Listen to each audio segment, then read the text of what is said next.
ಯೇಸುವೆ ಸ್ತೋತ್ರ, ಯೇಸುವೆ ಆರಾಧನೆ, ಯೇಸುವೆ ಮಹಿಮೆ. ಯೆಹೋವನು ಬಿದ್ದವರನ್ನೆಲ್ಲ ಎತ್ತುವವನು, ಕುಗ್ಗಿದವರನ್ನೆಲ್ಲ ಉದ್ಧರಿಸುವವನು ಆಗಿದ್ದಾನೆ. ಯೆಹೋವನೇ, ಎಲ್ಲ ಜೀವಿಗಳ ಕಣ್ಣುಗಳು ನಿನ್ನನ್ನೇ ನೋಡುತ್ತವೆ. ನೀವು ಅವುಗಳಿಗೆ ಹೊತ್ತು ಹೊತ್ತಿಗೆ ಆಹಾರ ಕೊಡುತ್ತಿ. ನೀನು ಕೈ ತೆರೆದು ಎಲ್ಲ ಜೀವಿಗಳ ಇಷ್ಟವನ್ನು ನೆರವೇರಿಸುತ್ತಿ.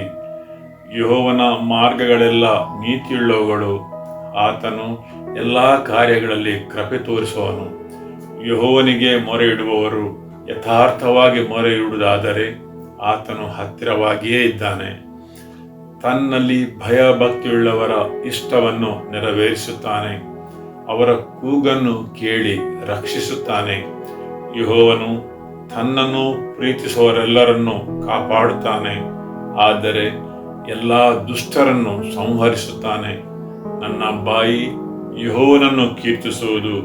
ನನ್ನ ಎಲ್ಲ ಜೀವಿಗಳು ಆತನ ಪರಿಶುದ್ಧ ನಾಮವನ್ನು ಯುಗ ಯುಗಾಂತರಗಳಲ್ಲಿ ಕೊಂಡಾಡಲಿ. ಪರಮ ಪವಿತ್ರ ತಂದೆಯಾದ ದೇವರೇ, ನಿನ್ನ ಸನ್ನಿಧಾನಕ್ಕೆ ಭಕ್ತಿಯಿಂದ ಬಂದು ನಿನ್ನ ಕೃಪೆಯನ್ನು ಬೇಡುತ್ತೇವೆ. ನಮ್ಮ ಹೃದಯಗಳಲ್ಲಿ ನಿನ್ನ ಪ್ರೀತಿ ಮತ್ತು ಶಾಂತಿ ನೆಲೆಸಲಿ. ಇಂದಿನ ನಮ್ಮ ಸರ್ವವಿಧ ಕಾರ್ಯಗಳಲ್ಲಿ ನಿನ್ನ ದಿವ್ಯ ಹಸ್ತವು ನಮ್ಮ ಮೇಲೆ ಇರಲಿ. ನಿನ್ನ ಅನುಗ್ರಹದಿಂದ ನಾವೆಲ್ಲರೂ ಒಟ್ಟಾಗಿ ನಿನ್ನನ್ನು ಆರಾಧಿಸಲು, ಮಹಿಮೆಪಡಿಸಲು ನಿನ್ನ ಕೃಪೆಯನ್ನು ನಮಗೆ ನೀಡು ತಂದೆಯೇ. ಕೀರ್ತನೆ 86ರಲ್ಲಿ ನಿನ್ನ ವಚನ ಹೇಳುತ್ತದೆ, ನೀನು ನನಗೆ ಬೋಧಿಸಿದ ಹಾದಿಗಳಲ್ಲಿ ನನಗೆ ನಡೆಸು, ಏಕೆಂದರೆ ಅಲ್ಲಿ ನನ್ನ ಸಂತೋಷವನ್ನು ನೆಲೆಸಿದೆ. ಈ ಪ್ರಾರ್ಥನೆಯನ್ನು ಯೇಸುವಿನ ಪರಿಶುದ್ಧ ನಾಮದಲ್ಲಿ ಬೇಡುತ್ತೇನೆ ತಂದೆಯೇ.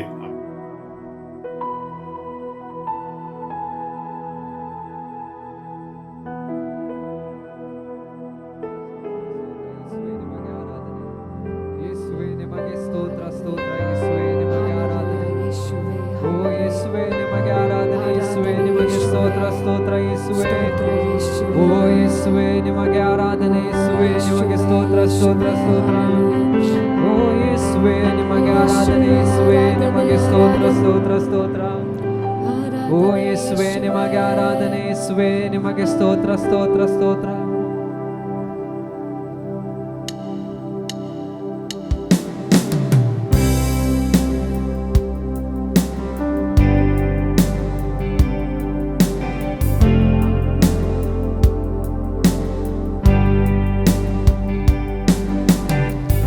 ನದಿಯಲ್ಲಿ ವಾಕ್ಯನೇ ನಾದೆ, ಕರ್ತಾದಿ ಕರ್ತನಲ್ಲಿ ಬೆರೆತವನೇ, ಸೃಷ್ಟಿಯಲ್ಲಿ ನಿನ್ನ ಮಹಿಮೆ ಪ್ರಕಟವಾಗಿದೆ. ನನ್ ಕ್ರಿಸ್ತನೇ, ಸುಂದರ ನಾಮವು, ಸುಂದರ ನಾಮವು, ಸುಂದರ ನಾಮವು ಯೇಸು ರಾಜನು. ಸುಂದರ ನಾಮವು ಹೋಲಿಸಲಾಗದು. ಸುಂದರ ನಾಮವು ಯೇಸುವೇ ನಾಮ. ನಾವಿಲ್ಲದೆ ನಿಮಗೆ ಸ್ವರ್ಗ ಬೇಕಿಲ್ಲ, ದೇವಾನಿ ಪರಲೋಕ ಕರೆ ತಂದೆ. ನನ್ನ ಪಾಪಕ್ಕಿಂತ ನಿನ್ನ ಪ್ರೀತಿ ದೊಡ್ಡದು, ಬೇರೇನು ನಮ್ಮನ್ನು ಅಗಲಿಸದು. ಅದ್ಭುತ ನಾಮವು, ಅದ್ಭುತ ನಾಮವು, ಅದ್ಭುತ ನಾಮವು ಯೇಸು ರಾಜನು. ಅದ್ಭುತ ನಾಮವು ಹೋಲಿಸಲಾಗದು. ಅದ್ಭುತ ನಾಮವು ಯೇಸುವೇ ನಾಮ. ಅದ್ಭುತ ನಾಮವು, ಅದ್ಭುತ ನಾಮವು, ಅದ್ಭುತ ನಾಮವು, ಅದ್ಭುತ ನಾಮವು ಯೇಸು ರಾಜನು. ಅದ್ಭುತ ನಾಮವು ಹೋಲಿಸಲಾಗದು. ಅದ್ಭುತ ನಾಮವು ಯೇಸುವೇ ನಾಮ. ಜಯಿಸದು ತಡೆಯು ನೀಗಿತು ಪಾಪ ಶಾಪಗಳನ್ನು ನೀ ತೊಳೆದೆ ಪರಲೋಕದ ಗರ್ಜನೆ ನಿನ್ ಸ್ತುತಿಯ ಮಹಿಮೆ ಪುನರುತ್ಥಾನದ ಜೀವನಿ ಪಡೆದೆ ನಿನಗಿಲ್ಲ ಎದುರಾಳಿಯು ನಿನಗಿಲ್ಲ ಸಮಾನರು ಎಂದು ಎಂದೆಂದು ಆತಾಳುವನು ನಿನ್ನದೇ ರಾಜವು ನಿನ್ನದೇ ಮಹಿಮೆಯು ಎಲ್ಲ ನಾಮಕ್ಕಿಂತ ಮೇಲಾದ ನಾಮವು ಶಕ್ತಿಯುಳ್ಳ ನಾಮವು ಶಕ್ತಿಯುಳ್ಳ ನಾಮವು ಶಕ್ತಿಯುಳ್ಳ ನಾಮವು ಯೇಸು ರಾಜನದು ಶಕ್ತಿಯುಳ್ಳ ನಾಮವು ತಡೆಯಗಿ ಏನೂ ನಿಲ್ಲದು ಶಕ್ತಿಯುಳ್ಳ ನಾಮವು ಯೇಸುವೇ ನಾಮ ಶಕ್ತಿಯುಳ್ಳ ನಾಮವು ಶಕ್ತಿಯುಳ್ಳ ನಾಮವು ಶಕ್ತಿಯುಳ್ಳ ನಾಮವು ಶಕ್ತಿಯುಳ್ಳ ನಾಮವು ಯೇಸು ರಾಜನದು ಶಕ್ತಿಯುಳ್ಳ ನಾಮವು ತಡೆಯಗಿ ಏನೂ ನಿಲ್ಲದು ಶಕ್ತಿಯುಳ್ಳ ನಾಮವು ಯೇಸುವೇ ನಾಮ ಮರಣ ಜಯಿಸದು ತಡೆಯು ನೀಗಿತು ಪಾಪ ಶಾಪಗಳನ್ನು ನೀ ತೊಳೆದೆ ಪರಲೋಕದ ಗರ್ಜನೆ ನಿನ್ ಸ್ತುತಿಯ ಮಹಿಮೆ ಪುನರುತ್ಥಾನದ ಜೀವನಿ ಪಡೆದೆ ನಿನಗಿಲ್ಲ ಎದುರಾಳಿಯು ನಿನಗಿಲ್ಲ ಸಮಾನರು ಇಂದು ಎಂದೆಂದು ಆತಾಳುವನು ನಿನ್ನದೇ ರಾಜ್ಯವು ನಿನ್ನದೇ ಮಹಿಮೆಯು ಎಲ್ಲ ನಾಮಕ್ಕಿಂತ ಮೇಲಾದ ನಾಮವು ಶಕ್ತಿಯುಳ್ಳ ನಾಮವು ಶಕ್ತಿಯುಳ್ಳ ನಾಮವು ಶಕ್ತಿಯುಳ್ಳ ನಾಮವು ಯೇಸು ರಾಜನದು ಶಕ್ತಿಯುಳ್ಳ ನಾಮವು ತಡೆಯಗಿ ಏನೂ ನಿಲ್ಲದು ಶಕ್ತಿಯುಳ್ಳ ನಾಮವು ಯೇಸುವೇ ನಾಮ ಶಕ್ತಿಯುಳ್ಳ ನಾಮವು ಶಕ್ತಿಯುಳ್ಳ ನಾಮವು ಶಕ್ತಿಯುಳ್ಳ ನಾಮವು ಯೇಸು ರಾಜನದು ಶಕ್ತಿಯುಳ್ಳ ನಾಮವು ತಡೆಯಗಿ ಏನೂ ನಿಲ್ಲದು ಶಕ್ತಿಯುಳ್ಳ ನಾಮವು ಯೇಸುವೇ ನಾಮ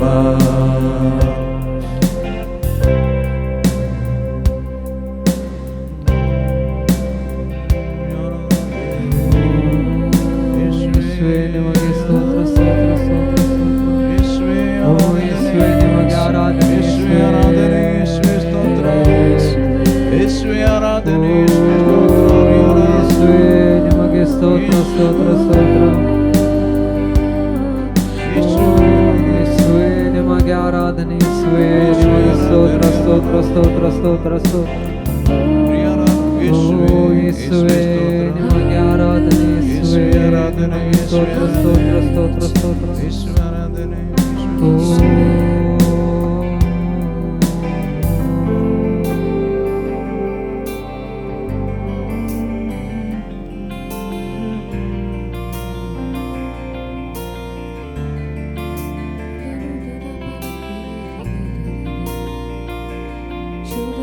ನೀನು ಇಲ್ಲದೆ ನಾನೇನು ಮಾಡಲಾರೆನು ನೀನು ಇಲ್ಲದೆ ನಾನು ಏನೂ ಇಲ್ಲ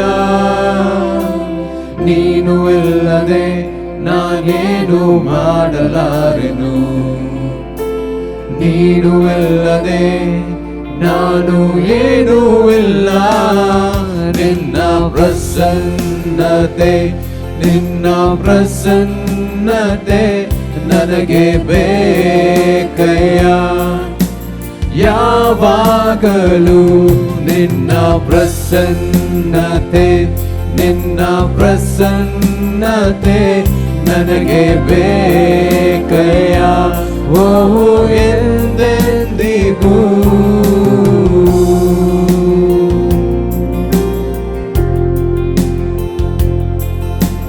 ನೀನು ಇಲ್ಲದೆ ನಾನೇನು ಮಾಡಲಾರೆನು. ನೀನು ಇಲ್ಲದೆ ನಾನು ಏನೂ ಇಲ್ಲ. ನೀನು ಇಲ್ಲದೆ ನಾನೇನು ಮಾಡಲಾರೆನು. ನೀನು ಇಲ್ಲದೆ ನಾನು ಏನೂ ಇಲ್ಲ. ನಿನ್ನ ಪ್ರಸನ್ನತೆ ನಿನ್ನ ಪ್ರಸನ್ನತೆ ನನಗೆ ಬೇಕಯ್ಯ. ಯಾವಾಗಲೂ ನಿನ್ನ ಪ್ರಸನ್ನತೆ ನಿನ್ನ ಪ್ರಸನ್ನತೆ ನನಗೆ ಬೇಕಯ್ಯ. ಓ ಎಂದೆಂದಿಗೂ ನಿನ್ನ ಪ್ರಸನ್ನತೆ ನಿನ್ನ ಪ್ರಸನ್ನತೆ ನನಗೆ ಬೇಕಯ್ಯ. ಯಾವಾಗಲೂ ನಿನ್ನ ಪ್ರಸನ್ನತೆ ನಿನ್ನ ಪ್ರಸನ್ನತೆ ನನಗೆ ಬೇಕಯ್ಯ. ಓ ಎಂದೆಂದಿಗೂ ಪರ್ವತವು ಮೇನದಂತೆ ನಿನ್ನ ಸನ್ನಿಧಿಯಲ್ಲಿ ಕರಗುವವು. ಪರ್ವತವು ಮೇನದಂತೆ ನಿನ್ನ ಸನ್ನಿಧಿಯಲ್ಲಿ ಕರಗುವವು. ನಿನ್ನ ಪ್ರಸನ್ನತೆ ನಿನ್ನ ಪ್ರಸನ್ನತೆ ನನಗೆ ಬೇಕಯ್ಯ. ಯಾವಾಗಲೂ ನಿನ್ನ ಪ್ರಸನ್ನತೆ ನಿನ್ನ ಪ್ರಸನ್ನತೆ ನನಗೆ ಬೇಕಯ್ಯ. ಓ ಎಂದೆಂದಿಗೂ ನಿನ್ನ ಪ್ರಸನ್ನತೆ ನಿನ್ನ ಪ್ರಸನ್ನತೆ ನನಗೆ ಬೇಕಯ್ಯ. ಯಾವಾಗಲೂ ನಿನ್ನ ಪ್ರಸನ್ನತೆ ನಿನ್ನ ಪ್ರಸನ್ನತೆ ನನಗೆ ಬೇಕಯ್ಯ. ಓ ಎಂದೆಂದಿಗೂ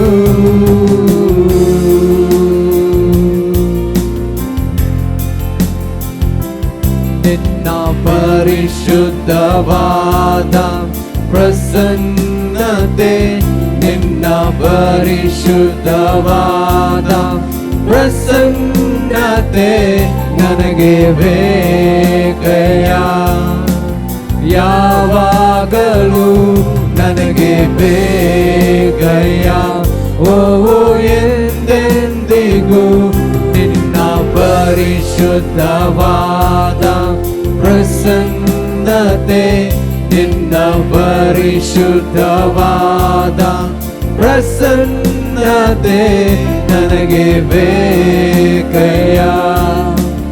ಯಾವಾಗಲೂ ನನಗೆ ಬೇಕಯ್ಯ. ಓ ಎಂದೆಂದಿಗೂ ನಿನ್ನ ಪ್ರಸನ್ನತೆ ನಿನ್ನ ಪ್ರಸನ್ನತೆ ನನಗೆ ಬೇಕಯ್ಯ.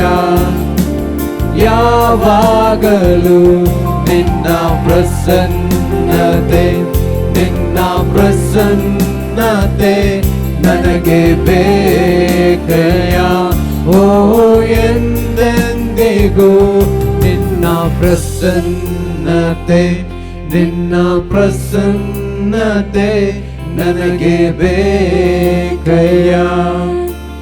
ಯಾವಾಗಲೂ ನಿನ್ನ ಪ್ರಸನ್ನತೆ ನಿನ್ನ ಪ್ರಸನ್ನತೆ ನನಗೆ ಬೇಕಯ್ಯ. ಓ ಎಂದೆಂದಿಗೂ.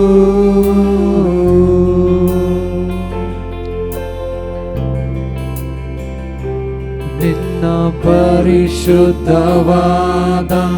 ಪ್ರಸನ್ನತೆ, ನಿನ್ನ ಪರಿಶುದ್ಧವಾದ ಪ್ರಸನ್ನತೆ ನನಗೆ ಬೇಕಯ್ಯ. ಯಾವಾಗಲೂ ನನಗೆ ಬೇಕಯ್ಯ. ಓ ಎಂದೆಂದಿಗೂ ನಿನ್ನ ಪರಿಶುದ್ಧವಾದ ಪ್ರಸನ್ನತೆ, ನಿನ್ನ ಪರಿಶುದ್ಧವಾದ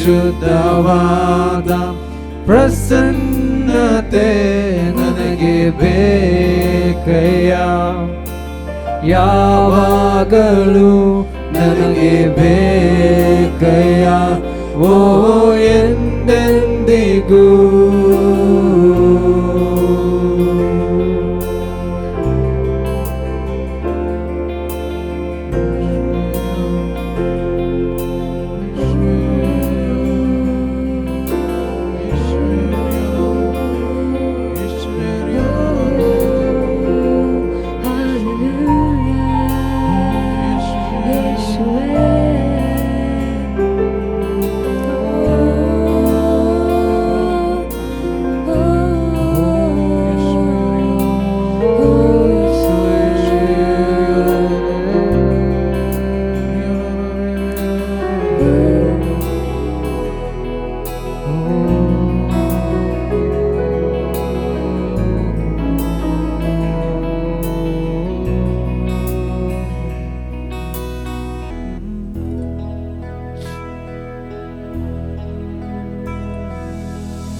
ಏನು ಇಲ್ಲದ ನನ್ನ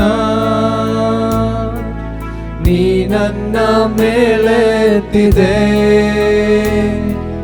ನಿನ್ ಪ್ರೀತಿ ನೆನೆಸಲು ಸ್ತೋತ್ರದಿ ಹಾಡುವೆನಾ. ಏನು ಇಲ್ಲದ ನನ್ನ ನೀ ನನ್ನ ಮೇಲೆತ್ತಿದೆ. ನಿನ್ ಪ್ರೀತಿ ನೆನೆಸಲು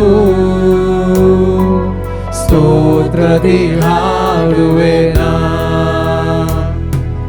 ನೀ ನನ್ನ ಪ್ರೀತಿಸಲು ನಾ ಯೋಗ್ಯನೋ ರಾಜ. ನೀ ನನ್ನ ನೆನೆಸಲು ನನ್ ಮನೆ ಎಷ್ಟರದು. ನೀ ನನ್ನ ಪ್ರೀತಿಸಲು, ನೀ ನನ್ನ ಪ್ರೀತಿಸಲು ನಾ ಯೋಗ್ಯನೋ ರಾಜ. ನೀ ನನ್ನ ನೆನೆಸಲು ನನ್ ಮನೆ ಎಷ್ಟರದು. ಏನು ಇಲ್ಲದ ನನ್ನ ನೀ ನನ್ನ ಮೇಲೆತ್ತಿದೆ. ನಿನ್ ಪ್ರೀತಿ ನೆನೆಸಲು ಸ್ತೋತ್ರದಿ ಹಾಡುವೆನಾ. ಏನು ಇಲ್ಲದ ನನ್ನ ನೀ ನನ್ನ ಮೇಲೆತ್ತಿದೆ. ನಿನ್ ಪ್ರೀತಿ ನೆನೆಸಲು ಸ್ತೋತ್ರದಿ ಹಾಡುವೆನಾ. ನೀ ನನ್ನ ಪ್ರೀತಿಸಲು ನಾ ಯೋಗ್ಯನೋ ರಾಜ. ನೀ ನನ್ನ ನೆನೆಸಲು ನನ್ ಮನೆ ಎಷ್ಟರದು. ನೀ ನನ್ನ ಪ್ರೀತಿಸಲು, ನೀ ನನ್ನ ಪ್ರೀತಿಸಲು ನಾ ಯೋಗ್ಯನೋ ರಾಜ. ನೀ ನನ್ನ ನೆನೆಸಲು ನನ್ ಮನೆ ಎಷ್ಟರದು.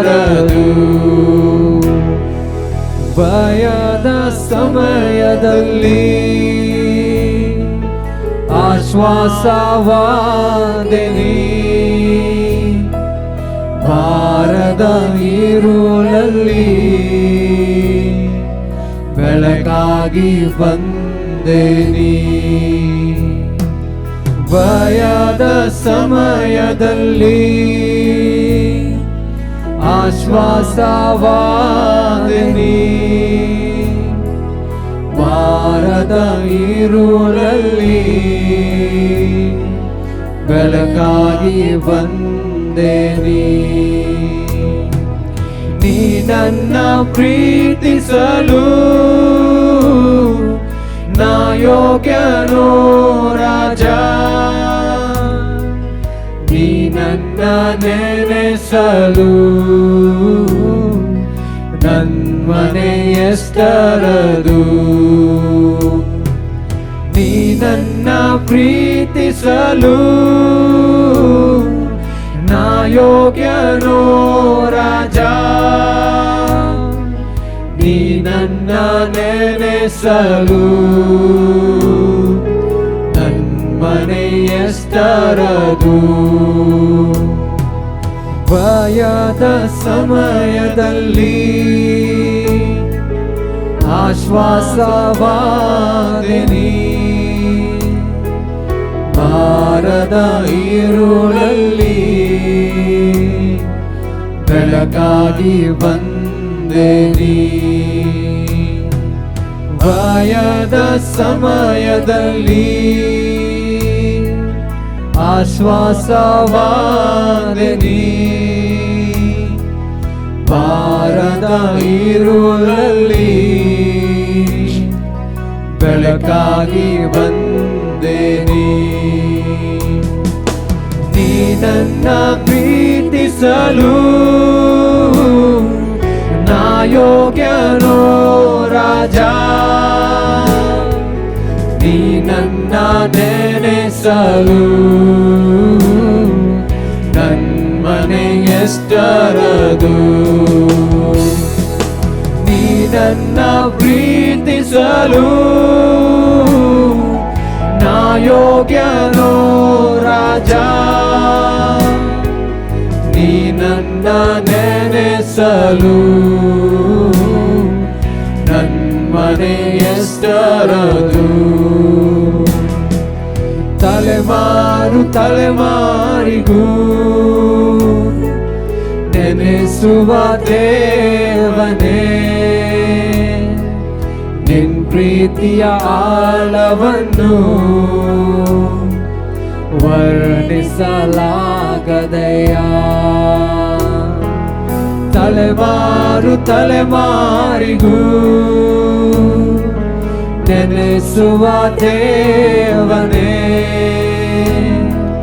ನಿನ್ ಪ್ರೀತಿಯ ಆಳವನ್ನು ವರ್ಣಿಸಲಾಗದೆಯ. ನೀ ನನ್ನ ಪ್ರೀತಿಸಲು ನಾ ಯೋಗ್ಯನೋ ರಾಜ, ನೀ ನನ್ನ ನೆನೆಸಲು ನನ್ಮನೆ ಎಷ್ಟರದು. ನೀ ನನ್ನ ಪ್ರೀತಿಸಲು ನಾ ಯೋಗ್ಯನೋ ರಾಜ, ನೀ ನನ್ನ ನೆನೆಸಲು ನನ್ಮನೆ ಎಷ್ಟರದು. ತಲೆಮಾರು ತಲೆಮಾರಿಗೂ ನೆನೆಸುವ ದೇವನೇ, ನಿನ್ ಪ್ರೀತಿಯ ಆಳವನ್ನು ವರ್ಣಿಸಲಾಗದೆಯ. ತಲೆಮಾರು ತಲೆಮಾರಿಗೂ ನೆನೆಸುವ ದೇವನೇ, ನಿನ್ ಪ್ರೀತಿಯ ಆಳವನ್ನು ವರ್ಣಿಸಲಾಗದೆಯ.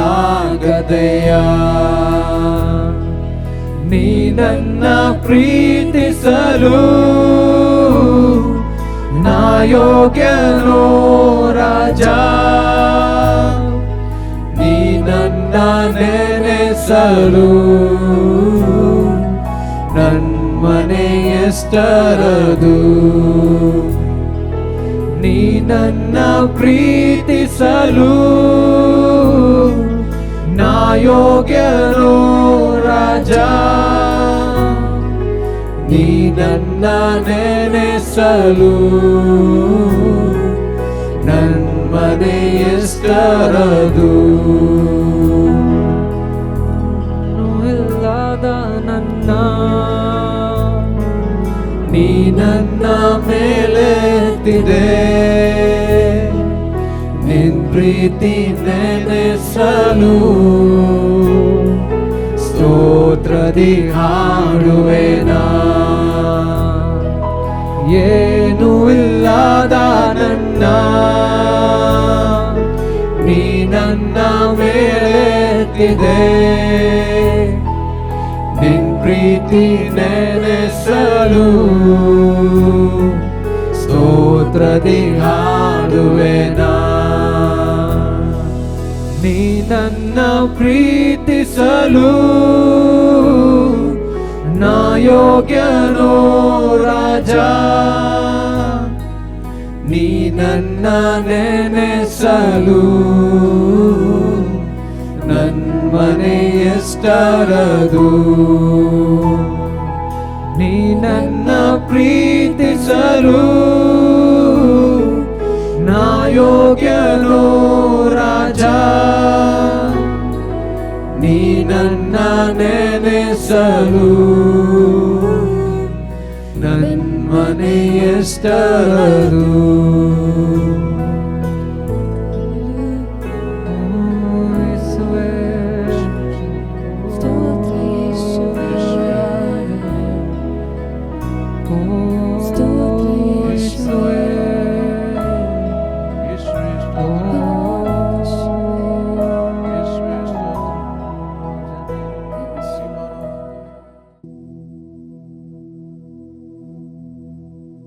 ಯೇಸುವೆ ಸ್ತೋತ್ರ.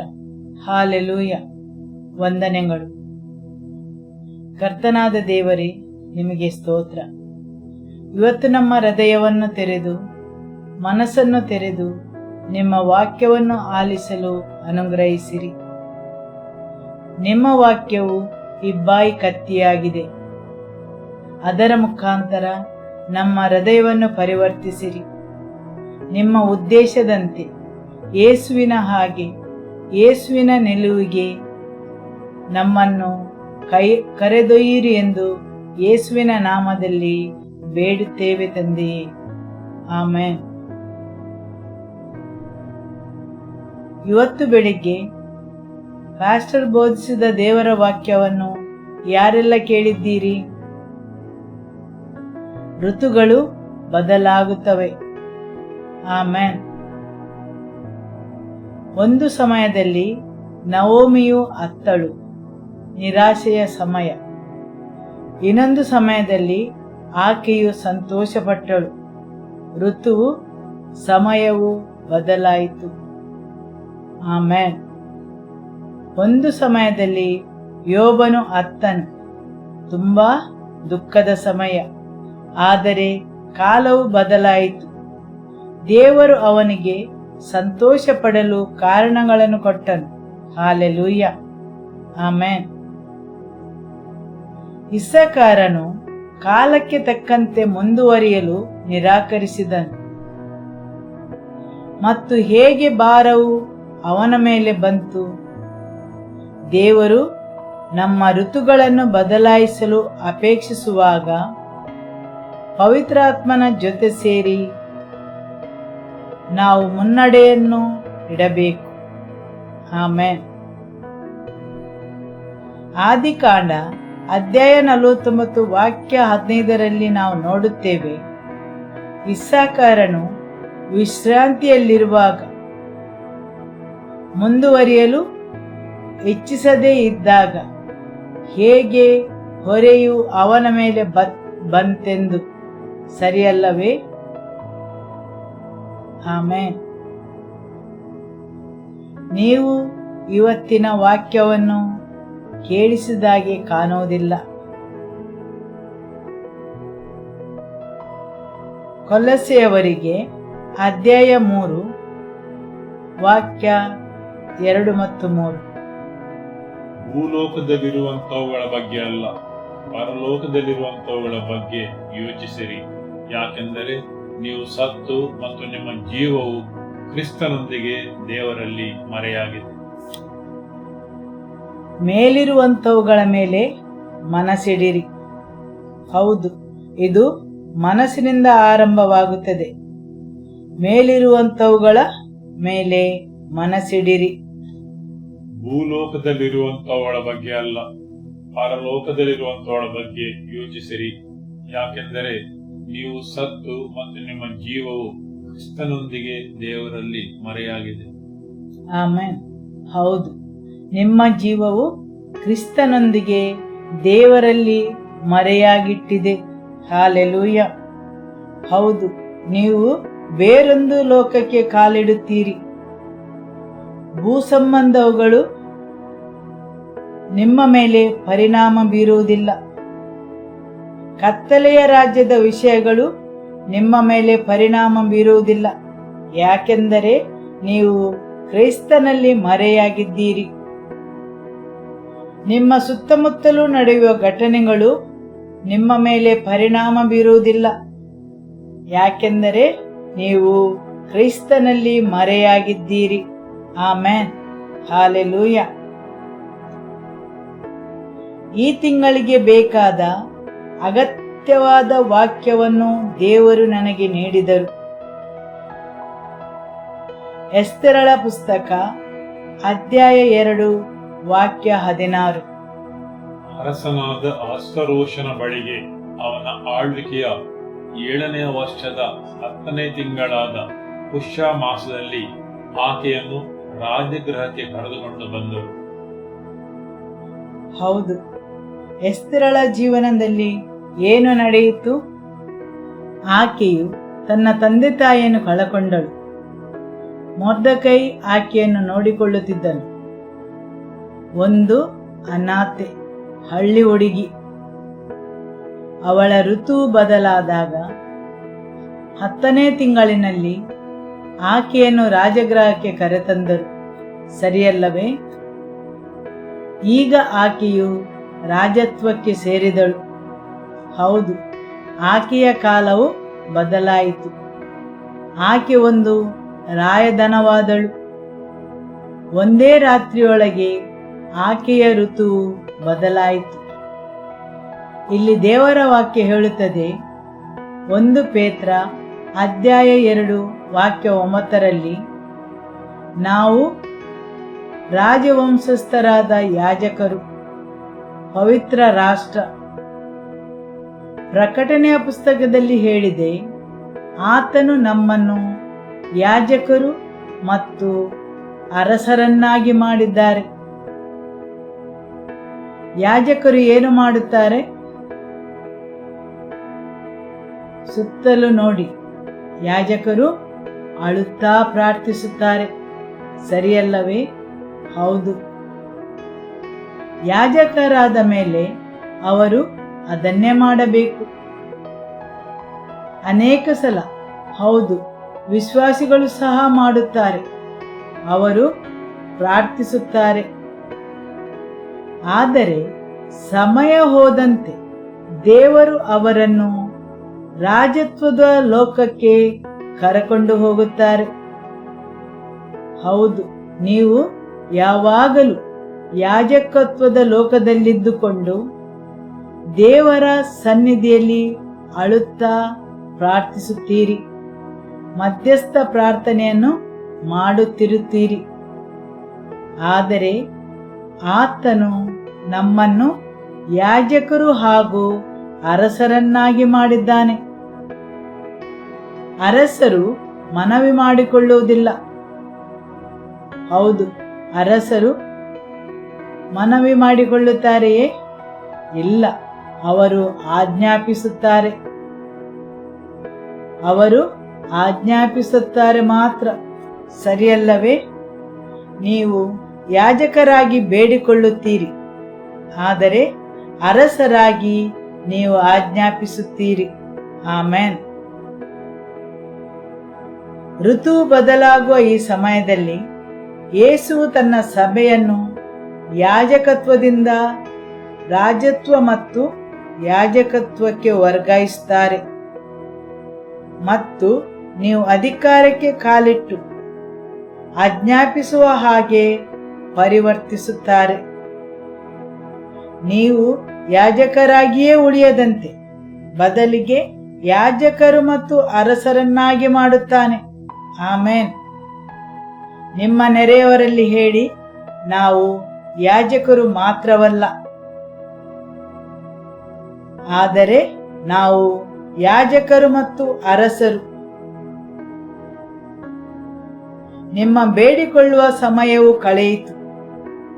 ಈಗ ವಿಷಯಗಳು ಅಸ್ತಿತ್ವಕ್ಕೆ ಬರಲು ನೀವು ಆಜ್ಞಾಪಿಸಿದರೆ ಸಾಕು. ನೀವು ಹೇಳುತ್ತೀರಿ, ಅದಕ್ಕೆ ಶಕ್ತಿ ಉಂಟು. ನೀವು ಆಜ್ಞಾಪಿಸಬೇಕು. ಆಮೆನ್. ನೀವು ರಾಜತ್ವಕ್ಕೆ ಕಾಲಿಡುವಾಗ ಎಸ್ತೇರಳು ರಾಜಗೃಹಕ್ಕೆ ಬಂದ ಮೇಲೆ ಅದಕ್ಕಿಂತ ಮೊದಲು ಆಕೆಯು ವಸ್ತುಗಳನ್ನು ಕೇಳಿ ಪಡೆಕೊಳ್ಳಬೇಕಿತ್ತು. ಆಕೆಯು ಕೇಳಬೇಕಿತ್ತು. ಆದರೆ ರಾಜಗೃಹಕ್ಕೆ ಬಂದ ಮೇಲೆ ಆಜ್ಞಾಪಿಸಿದರಾಯಿತು, ಕೇವಲ ಹೇಳಿದರಾಯಿತು. ಸರಿಯಲ್ಲವೇ? ಆಕೆಯ ಋತುವು ಬದಲಾಯಿತು. ಆಕೆಯು ರಾಜಗೃಹಕ್ಕೆ ಕಾಲಿಟ್ಟ ಕ್ಷಣದಿಂದ, ಹೌದು, ಆಕೆಯು ರಾಜಗೃಹಕ್ಕೆ ಕಾಲಿಟ್ಟ ಕ್ಷಣದಿಂದ ಆಕೆಯ ಋತುವು ಬದಲಾಯಿತು. ಆಕೆಯು ಏನನ್ನೂ ಬೇಡಿಕೊಳ್ಳಬೇಕಾಗಿಲ್ಲ. ಆಕೆ ಆಜ್ಞಾಪಿಸಿದರಾಯಿತು. ದೇವರು ತನ್ನ ಸಭೆಯಲ್ಲಿ ವಿಶೇಷವಾದ ವರ್ಗಾವಣೆಯನ್ನು ತರುತ್ತಾರೆ. ಹೌದು, ಒಂದು ಕಾಲದಲ್ಲಿ ಯೇಸುವಿನ ಸಭೆಯು ದಬ್ಬಾಳಿಕೆಗೆ, ತೊಂದರೆಗೆ ಒಳಗಾಗಿತ್ತು. ಹೌದು, ಈಗ ವರ್ಗಾವಣೆಯ ಸಮಯದಲ್ಲಿ ಯೇಸುವಿನ ಸಭೆಯು ಎದ್ದೇಳುತ್ತದೆ ಮತ್ತು ರಾಜತ್ವದ ಅಧಿಕಾರದಿಂದ ಆಜ್ಞಾಪಿಸುವ ಸ್ಥಿತಿಗೆ ಬಂದು ನಿಲ್ಲುತ್ತದೆ. ಆಮೆನ್. ಯಾಜಕತ್ವದಿಂದ ಮುಂದುವರಿದು ರಾಜತ್ವದ ಅಧಿಕಾರಕ್ಕೆ ಮತ್ತು ಏನಾದರೂ ಅಸ್ತಿತ್ವಕ್ಕೆ ಬರಲು ಆಜ್ಞಾಪಿಸುವ ಹಾಗೆ. ಆಮೆನ್. ದೇವರು ಈ ವರ್ಗಾವಣೆಯನ್ನು ಯೇಸುವಿನ ಸಭೆಗೆ ತರುತ್ತಾರೆ. ಇದು ಇಲ್ಲಿ ಮಾತ್ರವಲ್ಲ, ಇಡೀ ಪ್ರಪಂಚದ ಯೇಸುವಿನ ಸಭೆಗೆ ವರ್ಗಾವಣೆಯನ್ನು ತರುತ್ತಾರೆ. ಯೇಸುವಿನ ಸಭೆಯ ಋತು ಬದಲಾಗುತ್ತದೆ. ಆಮೆನ್. ಅವರು ಯಾವಾಗಲೂ ಬೇಡಿಕೊಂಡು ಮೊಣಕಾಲೂರಿ ಇರುವುದಿಲ್ಲ. ಬದಲಿಗೆ ನಿಂತುಕೊಂಡು ಅವರು ಆಜ್ಞಾಪಿಸುತ್ತಾರೆ. ರಾಜತ್ವದ ಕಚೇರಿಗೆ ಕಾಲಿಡುತ್ತಾರೆ. ಏನಾದರೂ ಅಸ್ತಿತ್ವಕ್ಕೆ ತರಲು ಆಜ್ಞಾಪಿಸುವಂತೆ. ಹೌದು, ಏನಾದರೂ ಅಸ್ತಿತ್ವಕ್ಕೆ ತರಲು ಆಜ್ಞಾಪಿಸುವಂತೆ. ಸರಿಯಲ್ಲವೇ? ಆಮೆನ್. ಆದರೆ ನೀವು ಸರಿಯಾಗಿ ಜೋಡಿಸಿಕೊಳ್ಳಬೇಕು, ಯಾಕೆಂದರೆ ಅಂತಹ ಅಧಿಕಾರವು ಜವಾಬ್ದಾರಿಯಿಂದ ಕೂಡಿರುತ್ತದೆ. ಆಮೆನ್. ಅಧಿಕಾರದ ಜೊತೆಗೆ ಜವಾಬ್ದಾರಿಯೂ ಬರುತ್ತದೆ. ಆದುದರಿಂದ ಉತ್ತಮ ಉಸ್ತುವಾರಿಯುಳ್ಳವರಾಗು. ಆಮೆನ್. ಹಾಲೆಲೂಯ. ಎಜೆಕಿಯಲ್ ಅಧ್ಯಾಯ 29 ವಾಕ್ಯ 1-6. 10ನೆಯ ವರ್ಷದ 10ನೆಯ ತಿಂಗಳಿನ 12ನೆಯ ದಿನದಲ್ಲಿ ಯೆಹೋವನು ಈ ವಾಕ್ಯವನ್ನು ನನಗೆ ದಯಪಾಲಿಸಿದನು. ನರಪುತ್ರನೇ, ನೀನು ಐಗುಪ್ತದ ಅರಸನಾದ ಫರೋಹನ ಕಡೆಗೆ ಮುಖ ಮಾಡಿ ಅವನ ವಿಷಯದಲ್ಲಿಯೂ ಐಗುಪ್ತರೆಲ್ಲರ ವಿಷಯದಲ್ಲೂ ಹೀಗೆ ಪ್ರವಾದಿಸು. ಕರ್ತನಾದ ಯೆಹೋವನು ಇಂತೆನ್ನುತ್ತಾನೆ, ಐಗುಪ್ತದ ಅರಸನಾದ ಫರೋಹನೇ, ನಿನ್ನ ನದಿಗಳ ಮಧ್ಯದಲ್ಲಿ ಮಲಗಿಕೊಂಡು ಈ ನದಿ ನನ್ನದೇ, ನನಗಾಗಿ ಅದನ್ನು ಮಾಡಿಕೊಂಡಿದ್ದೇನೆಂದು ಹೇಳಿಕೊಳ್ಳುವ ದೊಡ್ಡ ಮೊಸಳೆ, ಇಗೋ ನಾನು ನಿನ್ನ ವಿರುದ್ಧವಾಗಿದ್ದೇನೆ. ನಾನು ನಿನ್ನ ದವಡೆಗಳಿಗೆ ಗಾಳ ಹಾಕಿ ನಿನ್ನ ನದಿಗಳ ಮೀನುಗಳನ್ನು ನಿನ್ನ ಬೆನ್ನು ಚಿಪ್ಪುಗಳಿಗೆ ಅಂಟಿಕೊಳ್ಳುವಂತೆ ಮಾಡಿ, ಆ ಮೀನುಗಳ ಸಹಿತ ನಿನ್ನನ್ನು ನೈಲ್ ನದಿಯ ಮಧ್ಯದೊಳಗಿಂದ ಹೊರಗೆ ಎಳೆದು ಹಾಕುವೆನು. ನಿನ್ನನ್ನು ನಿನ್ನ ನದಿಯ ಎಲ್ಲಾ ಮೀನುಗಳನ್ನು ಅರಣ್ಯದ ಪಾಲು ಮಾಡುವೆನು. ನೀನು ಬಯಲುಗಳ ಮೇಲೆ ಬಿದ್ದಿರುವಿ, ನಿನ್ನನ್ನು ಯಾರೂ ಹೂಣಿಡುವುದಿಲ್ಲ, ಸೇರಿಸುವುದೂ ಇಲ್ಲ. ನಾನು ನಿನ್ನನ್ನು ಭೂಜಂತುಗಳಿಗೂ ಆಕಾಶದ ಪಕ್ಷಿಗಳಿಗೂ ಆಹಾರ ಮಾಡಿದ್ದೇನೆ. ಆಗ ಐಗುಪ್ತದ ಸಕಲ ನಿವಾಸಿಗಳು ನಾನೇ ಯೆಹೋವನೆಂದು ತಿಳಿಯುವರು. ಅವರು ಇಸ್ರಾಯೇಲ್ ವಂಶದವರಿಗೆ ದಂಟಿನ ಊರುಗೋಲಾಗಿದ್ದರು. ಇಲ್ಲಿ ದೇವರ ವಾಕ್ಯ ಹೇಳುತ್ತದೆ, 10ನೆಯ ವರುಷದ 10ನೆಯ ತಿಂಗಳಿನ 12ನೆಯ ದಿನದಲ್ಲಿ ದೇವರ ವಾಕ್ಯವು ಬಂತು. ನರಪುತ್ರನೇ, ನೀನು ಐಗುಪ್ತದ ಅರಸನಾದ ಫರೋಹನ ಕಡೆಗೆ ಮುಖ ಮಾಡಿ ಅವನ ವಿಷಯದಲ್ಲಿಯೂ ಐಗುಪ್ತರೆಲ್ಲರ ವಿಷಯದಲ್ಲಿಯೂ ಹೀಗೆ ನುಡಿ. ಐಗುಪ್ತ ದೇಶ ಯಾವುದರ ಸಂಕೇತವಾಗಿದೆ? ನಿಮ್ಮ ದಬ್ಬಾಳಿಕೆಗಾರ. ಫರೋಹ ಮತ್ತು ಐಗುಪ್ತ ದೇಶ ಇಸ್ರಾಯೇಲರಿಗೆ ಯಾವಾಗಲೂ ಒಬ್ಬ ದಬ್ಬಾಳಿಕೆಗಾರ. ಆಮೆನ್. ದೇವರ ವಾಕ್ಯವು ಹೇಳುತ್ತದೆ, ನರಪುತ್ರನೇ, ನೀನು ಐಗುಪ್ತದ ಅರಸನಾದ ಫರೋಹನ ಕಡೆಗೆ ಮುಖ ಮಾಡಿ ಅವನ ವಿಷಯದಲ್ಲಿಯೂ ಐಗುಪ್ತರೆಲ್ಲರ ವಿಷಯದಲ್ಲಿಯೂ ಹೀಗೆ ನುಡಿ.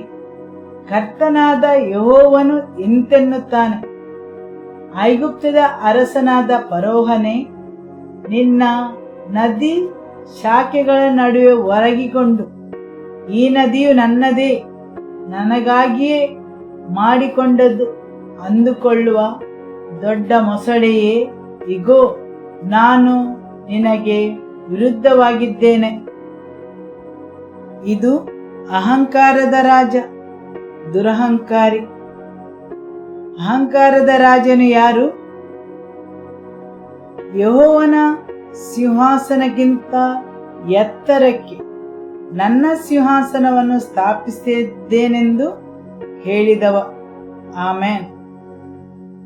ಯೆಹೋವನು ಹೇಳುತ್ತಾನೆ, ನಿನ್ನ ಮೇಲೆ ದಬ್ಬಾಳಿಕೆ ನಡೆಸುವವನ ಫರೋಹನ ಕಡೆಗೆ ಮುಖ ಮಾಡಿ ಹೇಳು. ದೇವರು ನಿನ್ನ ಮೇಲೆ ದಬ್ಬಾಳಿಕೆ ನಡೆಸುವವನನ್ನು ಕತ್ತರಿಸಿ ಹಾಕುವ ಸಮಯ ಬಂದಾಗ, ಹೌದು, ಆಗ ಒಂದು ಕಾಲವಿತ್ತು. ಫರೋಹನ ಕೈ ಮೇಲಾಗಿರುವ ಸಮಯ, ಫರೋಹನು ಎಲ್ಲವನ್ನೂ ನಿರ್ದೇಶಿಸುವ ಸಮಯ. ಹೌದು, ತನ್ನ ಅಹಂಕಾರದ ಸಮಯದಲ್ಲಿ ದೇವರು ಸೃಷ್ಟಿಸಿದ್ದನ್ನು ಫರೋಹನು ಹೇಳುತ್ತಾನೆ, ಆ ನೈಲ್ ನದಿಯು ನನ್ನ ಸ್ವಂತದೆಂದು. ಫರೋಹನು ಹೇಳುತ್ತಾನೆ, ನನಗಾಗಿಯೇ ಮಾಡಿಕೊಂಡದ್ದೆಂದು. ಅವನನ್ನು ಏನು ಹೇಳುತ್ತಾನೆ? ಐಗುಪ್ತದ ಅರಸನಾದ ಫರೋಹನೇ, ನಿನ್ನ ನದಿ ಶಾಖೆಗಳ ನಡುವೆ ಒರಗಿಕೊಂಡು ಈ ನದಿಯು ನನ್ನದೇ, ನನಗಾಗಿಯೇ ಮಾಡಿಕೊಂಡದ್ದು ಅಂದುಕೊಳ್ಳುವಿ. ದೇವರು ನೈಲ್ ನದಿಯನ್ನು ಸೃಷ್ಟಿಸಿದನು, ಆದರೆ ಫರೋಹನು ತನ್ನ ಜೀವನದ ಕೆಲವು ಸಮಯಗಳಲ್ಲಿ ಐಗುಪ್ತ ದೇಶದಲ್ಲಿ ಸಮೃದ್ಧಿ ಇರುವಾಗ ಈ ನೈಲ್ ನದಿಯ ದೆಸೆಯಿಂದ, ಯಾಕೆಂದರೆ ನೈಲ್ ನದಿಯ ಮುಖಾಂತರ ಫಲವತ್ತಾದ ಮಣ್ಣು ಹರಿದು ಬರುತ್ತಿತ್ತು. ಆ ನದಿಯ ಸುತ್ತಮುತ್ತಲಿನ ಜಾಗ ಮಾತ್ರ ಫಲವತ್ತಾಗಿ, ಅದರ ಆಚೆಗಿನ ಸ್ಥಳವು ಮರುಭೂಮಿಯಾಗಿತ್ತು. ಆ ಪ್ರದೇಶವು ಫಲವತ್ತಾಗಿತ್ತು, ಅದು ಬಹಳ ಸಮೃದ್ಧಿಯನ್ನು ತಂದಿತ್ತು. ಯಾಕೆಂದರೆ ನೈಲ್ ನದಿಯು ಅದರ ಮಧ್ಯೆ ಹರಿಯುತ್ತಿರುವುದರಿಂದ. ನದಿಯ ಮುಖಾಂತರ ಫಲವತ್ತಾದ ಮಣ್ಣು ಬರುತ್ತಿತ್ತು. ಸಮೃದ್ಧಿಯಾದ ನೀರು ವ್ಯವಸಾಯಕ್ಕೆ, ದನ ಕುರಿಗಳಿಗೆ, ಜನರಿಗೆ. ಹೌದು, ಆ ಸ್ಥಳ ಬಿಟ್ಟು ಬೇರೆಲ್ಲ ಪ್ರದೇಶ ಮರುಭೂಮಿಯಾಗಿತ್ತು. ಆ ನದಿಯ ಮುಖಾಂತರ ಸಾರಿಗೆ ಸೌಕರ್ಯ ಎಲ್ಲವೂ ಇತ್ತು. ಆ ನದಿಯು ಆ ಪ್ರದೇಶಕ್ಕೆ ಸಮೃದ್ಧಿಯನ್ನು ತಂದಿದ್ದರಿಂದ ಮತ್ತು ಆ ಪ್ರದೇಶವು ಅಭಿವೃದ್ಧಿ ಹೊಂದಿರುವಾಗ ಫರೋಹನು ಭಾವಿಸ್ತಾನೆ, ಇದೆಲ್ಲವೂ ನನ್ನದೆಂದು. ಹೌದು, ಅವನು ಭಾವಿಸ್ತಾನೆ, ಇದೆಲ್ಲವೂ ಅವನದೆಂದು. ನನ್ನ ಕೈಕೆಲಸ, ನನ್ನ ಕಠಿಣ ಶ್ರಮ, ನಾನು ಸಾಧಿಸಿದ್ದು ನನಗಾಗಿ. ಆವಾಗ ದೇವರು ಹೇಳುತ್ತಾರೆ, ನಾನು ನಿನಗೆ ವಿರೋಧವಾಗಿದ್ದೇನೆ.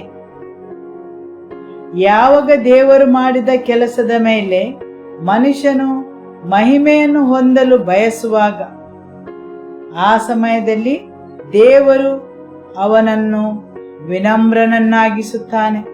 ಹಾಲೆಲೂಯ. ದೇವರ ವಾಕ್ಯ ಮುಂದುವರಿಸಿ ಹೇಳುತ್ತದೆ,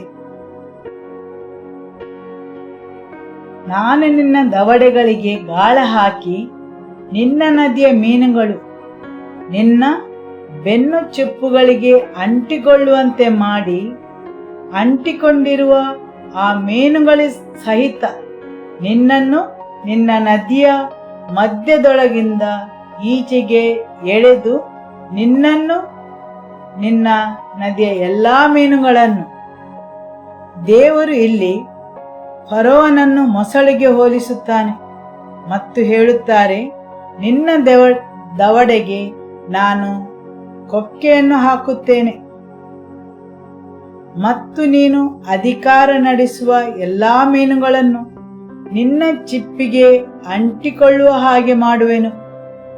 ನಿಮ್ಮನ್ನೆಲ್ಲ ಈಚೆಗೆ ಎಳೆದು ತಂದು ಒಂದು ವನಭೂಮಿಯ ಮೇಲೆ ಹಾಕುವೆನು. ನಾನು ನಿನ್ನ ದವಡೆಗಳಿಗೆ ಗಾಳ ಹಾಕಿ ನಿನ್ನ ನದಿಯ ಮೀನುಗಳು ನಿನ್ನ ಬೆನ್ನು ಚಿಪ್ಪುಗಳಿಗೆ ಅಂಟಿಕೊಳ್ಳುವಂತೆ ಮಾಡಿ, ಅಂಟಿಕೊಂಡಿರುವ ಆ ಮೀನುಗಳ ಸಹಿತ ನಿನ್ನನ್ನು ನಿನ್ನ ನದಿಯ ಮಧ್ಯದೊಳಗಿಂದ ಈಚೆಗೆ ಎಳೆದು ನಿನ್ನನ್ನು ನಿನ್ನ ನದಿಯ ಎಲ್ಲಾ ಮೀನುಗಳನ್ನು ಕಾಡಿನ ಪಾಲು ಮಾಡುವೆನು. ದೇವರು ಹೇಳುತ್ತಾರೆ, ನಾನು ನಿಮ್ಮನ್ನು ದಬ್ಬಾಳಿಕೆಯನ್ನು ಮಾಡುವವರ ಮೇಲೆ ತೀರ್ಪನ್ನು ತರುವ ಆಯ್ಕೆಯನ್ನು ಮಾಡುವಾಗ ಅವರನ್ನು ತಮ್ಮ ಆರಾಮದಾಯಕ ಸ್ಥಳದಿಂದ ಹೊರಗೆ ತರುವೆನು. ಅವನು ಅಧಿಕಾರ ನಡೆಸುವ ಸ್ಥಾನದಿಂದ ಅವನ ದವಡೆಗೆ ಕೊಕ್ಕೆಯನ್ನು ಹಾಕಿ ಹೊರಗೆ ಎಳೆದು ತರುವೆನು. ಅವನನ್ನು ಮಾತ್ರವಲ್ಲ, ಅವನ ಜೊತೆ ಸೇರಿಕೊಂಡಿದ್ದವರನ್ನೆಲ್ಲ. ಇದನ್ನು ಹೋಲಿಸುವುದು ಫರೋಹ ಮತ್ತು ಅವನ ಅಧಿಕಾರಿಗಳು ಮತ್ತು ಅವನ ಜೊತೆ ಸೇರಿಕೊಂಡ ಎಲ್ಲಾ ಜನರ ಬಗ್ಗೆ. ದೇವರು ಹೇಳುತ್ತಾರೆ, ನಾನು ಕೊಕ್ಕೆಯನ್ನು ಹಾಕಿ ಹೊರಗೆ ಎಳೆದು ತರುತ್ತೇನೆ. ನಿನ್ನನ್ನು ಮಾತ್ರವಲ್ಲ, ನಿನ್ನ ಜೊತೆ ಇರುವ ಎಲ್ಲಾ ಮೀನುಗಳು ನಿನ್ನ ಚಿಪ್ಪಿಗೆ ಅಂಟಿಕೊಂಡುವಂತೆ ಮಾಡುವೆನು ಮತ್ತು ನಿಮ್ಮನ್ನೆಲ್ಲ ಕಾಡು ಪ್ರದೇಶಕ್ಕೆ ಎಳೆದು ತರುವೆನು. ನಿಮ್ಮ ಆರಾಮದಾಯಕ ಸ್ಥಳದಿಂದ ಹೊರಗೆ ಎಳೆದು ತರುತ್ತೇನೆ. ನೀರು ಮೊಸಳೆಗೆ ಮತ್ತು ಬೇರೆಲ್ಲ ಮೀನುಗಳಿಗೆ ಆರಾಮದಾಯಕ ಸ್ಥಳವಾಗಿದೆ. ಆ ಸ್ಥಳವು ಸಮೃದ್ಧಿಯ ಸ್ಥಳ, ಆರಾಮದ ಸ್ಥಳ, ಅಧಿಕಾರ ಚಲಾಯಿಸುವ ಸ್ಥಳ, ಮರೆಯಾಗುವ ಸ್ಥಳ ಮಾತ್ರವಲ್ಲ, ಅವರ ಎಲ್ಲಾ ಕಾರ್ಯಗಳು ನೀರಿನ ಅಡಿಯಲ್ಲಿ ಮರೆಯಾಗಿರುತ್ತವೆ. ಹೌದಲ್ಲವೇ? ಅವನು ಮಾಡಿದ ಎಲ್ಲಾ ಕಾರ್ಯಗಳು ಮರೆಯಾಗಿಯೇ ಉಳಿಯುತ್ತವೆ, ಅವುಗಳು ಕಾಣುವುದಿಲ್ಲ. ಹೊರಗಿನ ಪ್ರಪಂಚಕ್ಕೆ ಮರೆಯಾಗಿರುತ್ತವೆ, ಸರಿಯಲ್ಲವೇ? ದೇವರು ಹೇಳುತ್ತಾರೆ, ನಾನು ನಿನ್ನನ್ನು ಹೊರಗೆ ಎಳೆದು ತಂದು ತೆರೆದ ಸ್ಥಳದಲ್ಲಿ ಹಾಕುವೆನು. ನಿನ್ನನ್ನು ಮಾತ್ರವಲ್ಲ, ನಿನ್ನ ಜೊತೆ ಸೇರಿಕೊಂಡಿರುವ ಎಲ್ಲಾ ಮೀನುಗಳನ್ನು ಹೊರಗೆ ಎಳೆದು ಹಾಕುವೆನು. ಆರಾಮದಾಯಕ ಸ್ಥಳದಿಂದ ಅರಣ್ಯದ ಜಾಗಕ್ಕೆ ತಂದು ಹಾಕುವೆನು, ಒಂದು ವನ ನೆಲದ ಮೇಲೆ. ಸರಿಯಲ್ಲವೇ? ದೇವರ ವಾಕ್ಯ ಮುಂದುವರಿಸಿ ಹೇಳುತ್ತದೆ, ನೀನು ಬಯಲಿನಲ್ಲಿ ಬಿದ್ದಿರುವಿ, ನಿನ್ನನ್ನು ಯಾರೂ ಹೊರರು, ಹೂನಿಡರು. ನಾನು ನಿನ್ನನ್ನು ಭೂಜಂತುಗಳಿಗೂ ಆಕಾಶ ಪಕ್ಷಿಗಳಿಗೂ ಆಹಾರ ಮಾಡಿದ್ದೇನೆ. ಹೌದು, ಒಬ್ಬ ದಬ್ಬಾಳಿಕೆ ಮಾಡುವವನನ್ನು ಆಹಾರವಾಗಿ ಮಾಡಿದನು, ನಾಚಿಕೆಯ ಸ್ಥಳದಲ್ಲಿ ಹಾಕಿದನು. ಅಲ್ಲಿಯವರೆಗೆ ಪ್ರತಿಯೊಂದು ಕಾರ್ಯವನ್ನು ಮರೆಯಾಗಿ ಮಾಡುತ್ತಿದ್ದನು. ಅವುಗಳನ್ನೆಲ್ಲ ಹೊರಗೆ ಎಳೆದು ತೆರೆದ ಜಾಗಕ್ಕೆ ತಂದನು. ನಿನ್ನನ್ನು ಮಾತ್ರವಲ್ಲ, ನಿನ್ನ ಜೊತೆ ಸೇರಿಕೊಂಡಿರುವ ಎಲ್ಲಾ ಮೀನುಗಳನ್ನು ತೆರೆದ ಸ್ಥಳಕ್ಕೆ ತಂದು ಕಾಡಿನ ಮಧ್ಯೆ ಹಾಕುವೆನು ಮತ್ತು ನೀನು ಆಹಾರ ಆಗುವಂತೆ ಮಾಡುವೆನು. ಇಲ್ಲಿಯವರೆಗೆ ದಬ್ಬಾಳಿಕೆ ನಡೆಸಿಕೊಂಡಿದ್ದವನನ್ನು ಭೂಜಂತುಗಳಿಗೂ ಆಕಾಶ ಪಕ್ಷಿಗಳಿಗೂ ಆಹಾರ ಮಾಡುವೆನು. ಆಮೆನ್. ದೇವರು ಇದನ್ನು ಯಾಕೆ ಮಾಡುತ್ತಾರೆ? ಯಾಕೆಂದರೆ ಐಗುಪ್ತ ದೇಶದ ಎಲ್ಲಾ ಜನರು ಯೆಹೋವ ದೇವರು ಒಬ್ಬನೇ ದೇವರು ಎಂದು ತಿಳಿದುಕೊಳ್ಳಲು. ಆಮೆನ್. ಐಗುಪ್ತ ದೇಶದಲ್ಲಿ ದೇವರು ಮಾಡುವ ಎಲ್ಲಾ ಕಾರ್ಯಗಳು ತನ್ನ ನಾಮಕ್ಕೆ ಮಹಿಮೆಯನ್ನು ತರಲು ಎಲ್ಲಾ ಜನರ ಮುಂದೆ. ಐಗುಪ್ತ ದೇಶದ ಜನರು ಭಾವಿಸಿದರು ಅವರ ದೇವರು ಮಾತ್ರ ದೇವರು.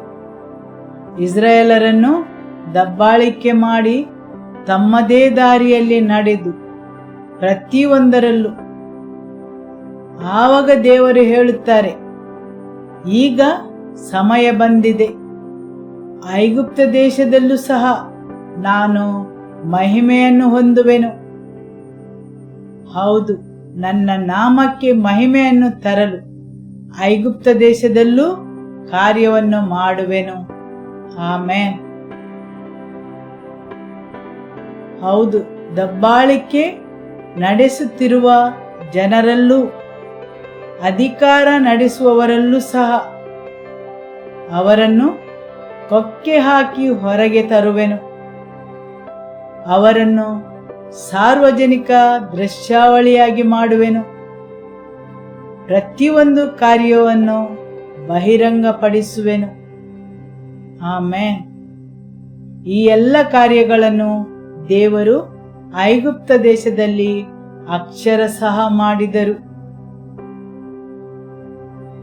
ಯೆರೆಮೀಯ ಅಧ್ಯಾಯ 44 ವಾಕ್ಯ 30. ಏನೆಂದರೆ, ಇಗೋ, ನಾನು ಯೆಹೂದದ ಅರಸನಾದ ಚಿದ್ಕೀಯನನ್ನು ಅವನ ಪ್ರಾಣ ಹುಡುಕುತ್ತಿದ್ದ ಶತ್ರುವಾದ ನೆಬೂಕದ್ನೆಚ್ಚರನ ಬಾಬೆಲಿನ ಅರಸನ ಕೈಗೆ ಕೊಟ್ಟಂತೆ ಐಗುಪ್ತದ ಅರಸನಾದ ಫರೋಹ ಹೋಫ್ರನನ್ನು ಅವನ ಪ್ರಾಣ ಹುಡುಕುವ ಶತ್ರುಗಳ ಕೈಗೆ ಕೊಡುವೆನು. ಇದು ಯೆಹೋವನಾದ ನನ್ನ ನುಡಿ ಎಂಬುದೇ. ಆಮೆನ್. ಹೌದು, ಇಲ್ಲಿ ದೇವರು ಹೇಳುತ್ತಾರೆ, ಐಗುಪ್ತ ದೇಶದ ಫರೋಹನ ಜೊತೆ ಅಕ್ಷರಶಃ ಆತನು ಮಾಡಿದ ಕಾರ್ಯವನ್ನು. ಆದರೆ ಸಂಕೇತವಾಗಿ ಕತ್ತಲೆ ರಾಜ್ಯದ ಶಕ್ತಿಯು ದೇವರ ಮಕ್ಕಳನ್ನು ದಬ್ಬಾಳಿಸುವ ಶಕ್ತಿಯ ಬಗ್ಗೆ ಮತ್ತು ದೇವರು ತೀರ್ಪನ್ನು ನೀಡಲು ಆರಿಸಿದಾಗ ದೇವರ ಶಕ್ತಿಯು ಅದರ ವಿರುದ್ಧ ಏಳುವಾಗ ಆ ಸಮಯದಲ್ಲಿ ಕತ್ತಲೆ ರಾಜ್ಯದ ಎಲ್ಲಾ ಕಾರ್ಯಗಳಿಗೆ ಕೊಕ್ಕೆಯನ್ನು ಹಾಕುತ್ತಾರೆ, ಬಹಿರಂಗಪಡಿಸುತ್ತಾರೆ. ಫರೋಹನ ಶವವನ್ನು ತೆರೆದ ಜಾಗದಲ್ಲಿ ಕಾಡಿನ ಪ್ರದೇಶದಲ್ಲಿ ಒಂದು ಬೀದಿ ನಾಯಿಯ ಹಾಗೆ ಅದು ಅವನಿಗೆ ಬಹಳ ಅವಮಾನದ ವಿಷಯವಾಗಿರುತ್ತದೆ. ಹೌದು, ಯಾಕೆಂದರೆ ಐಗುಪ್ತ ದೇಶದವರು ಫರೋವನನ್ನು ಸಮಾಧಿ ಮಾಡುವುದರಲ್ಲಿ ಬಹಳವಾದ ಹೆಚ್ಚಳವನ್ನು ಪಡೆಯುತ್ತಿದ್ದರು. ಆದುದರಿಂದ ನಾನು ಮತ್ತು ನೀವು ಪಿರಮಿಡ್ಗಳನ್ನು ನೋಡುತ್ತೇವೆ, ಸರಿಯಲ್ಲವೇ?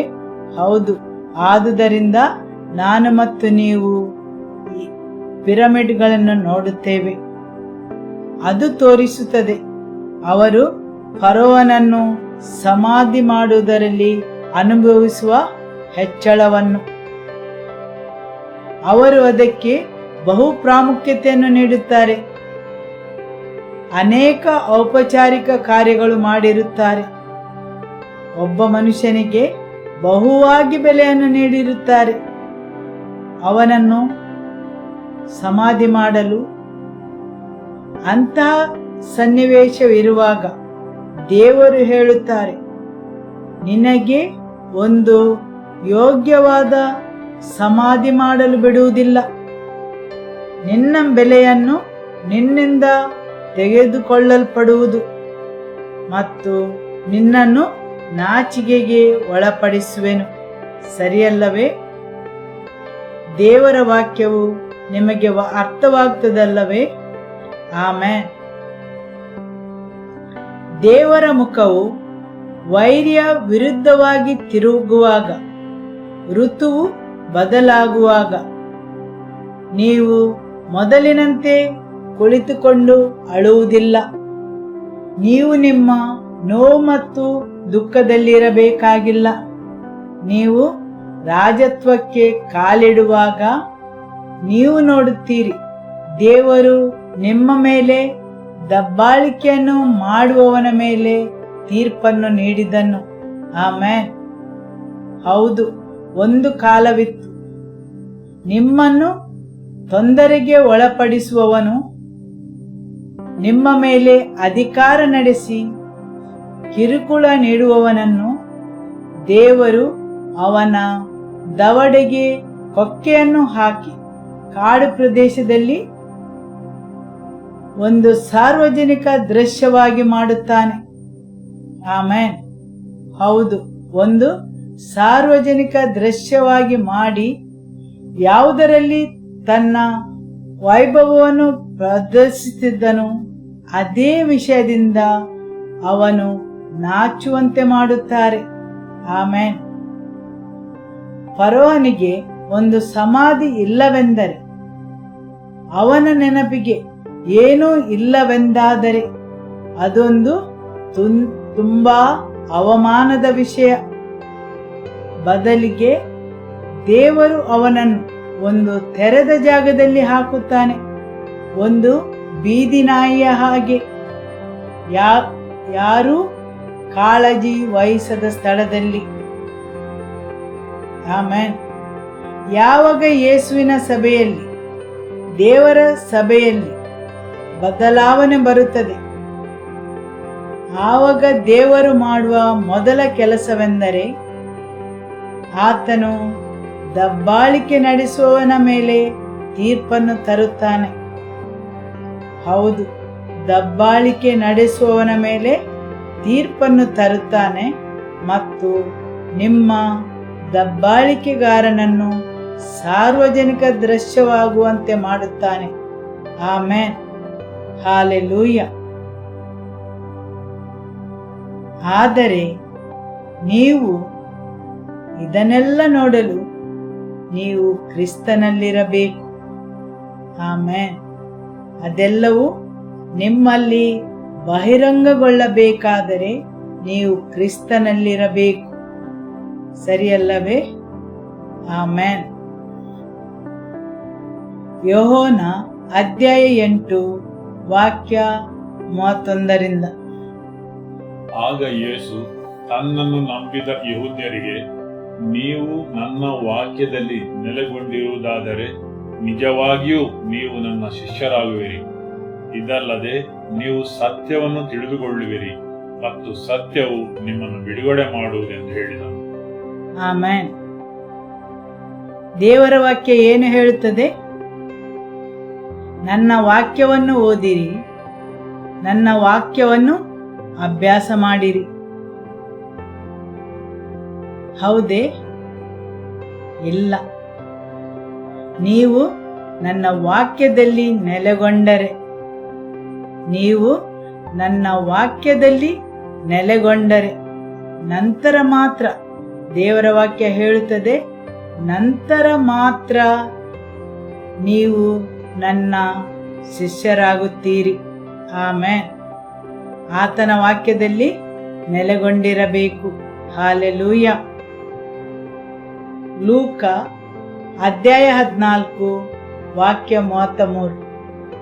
ಹಾಗೆಯೇ ನಿಮ್ಮಲ್ಲಿ ಯಾವನೇ ಆಗಲಿ ತನಗಿರುವುದೆಲ್ಲವನ್ನು ಬಿಟ್ಟು ಬಿಡದೆ ಹೋದರೆ ಅವನು ನನ್ನ ಶಿಷ್ಯನಾಗಿರಲಾರನು. ಹೋದವರ ನಾವು ಕೇಳಿದ್ದು, ನಿಮ್ಮ ಹಡಗನ್ನು ಬಿಟ್ಟು ಬಿಡಬೇಡಿರೆಂದು. ಅದು ಶಿಷ್ಯತ್ವ, ಆರಾಧನೆ, ಸಹಭಾಗಿತ್ವ ಮತ್ತು ಉಸ್ತುವಾರಿತ್ವ. ಆಮೆನ್. ಹಾಗೆಯೇ ನಿಮ್ಮಲ್ಲಿ ಯಾವನೇ ಆಗಲಿ ತನಗಿರುವುದೆಲ್ಲವನ್ನೂ ಬಿಟ್ಟು ಬಿಡದೆ ಹೋದರೆ ಅವನು ನನ್ನ ಶಿಷ್ಯನಾಗಿರಲಾರನು.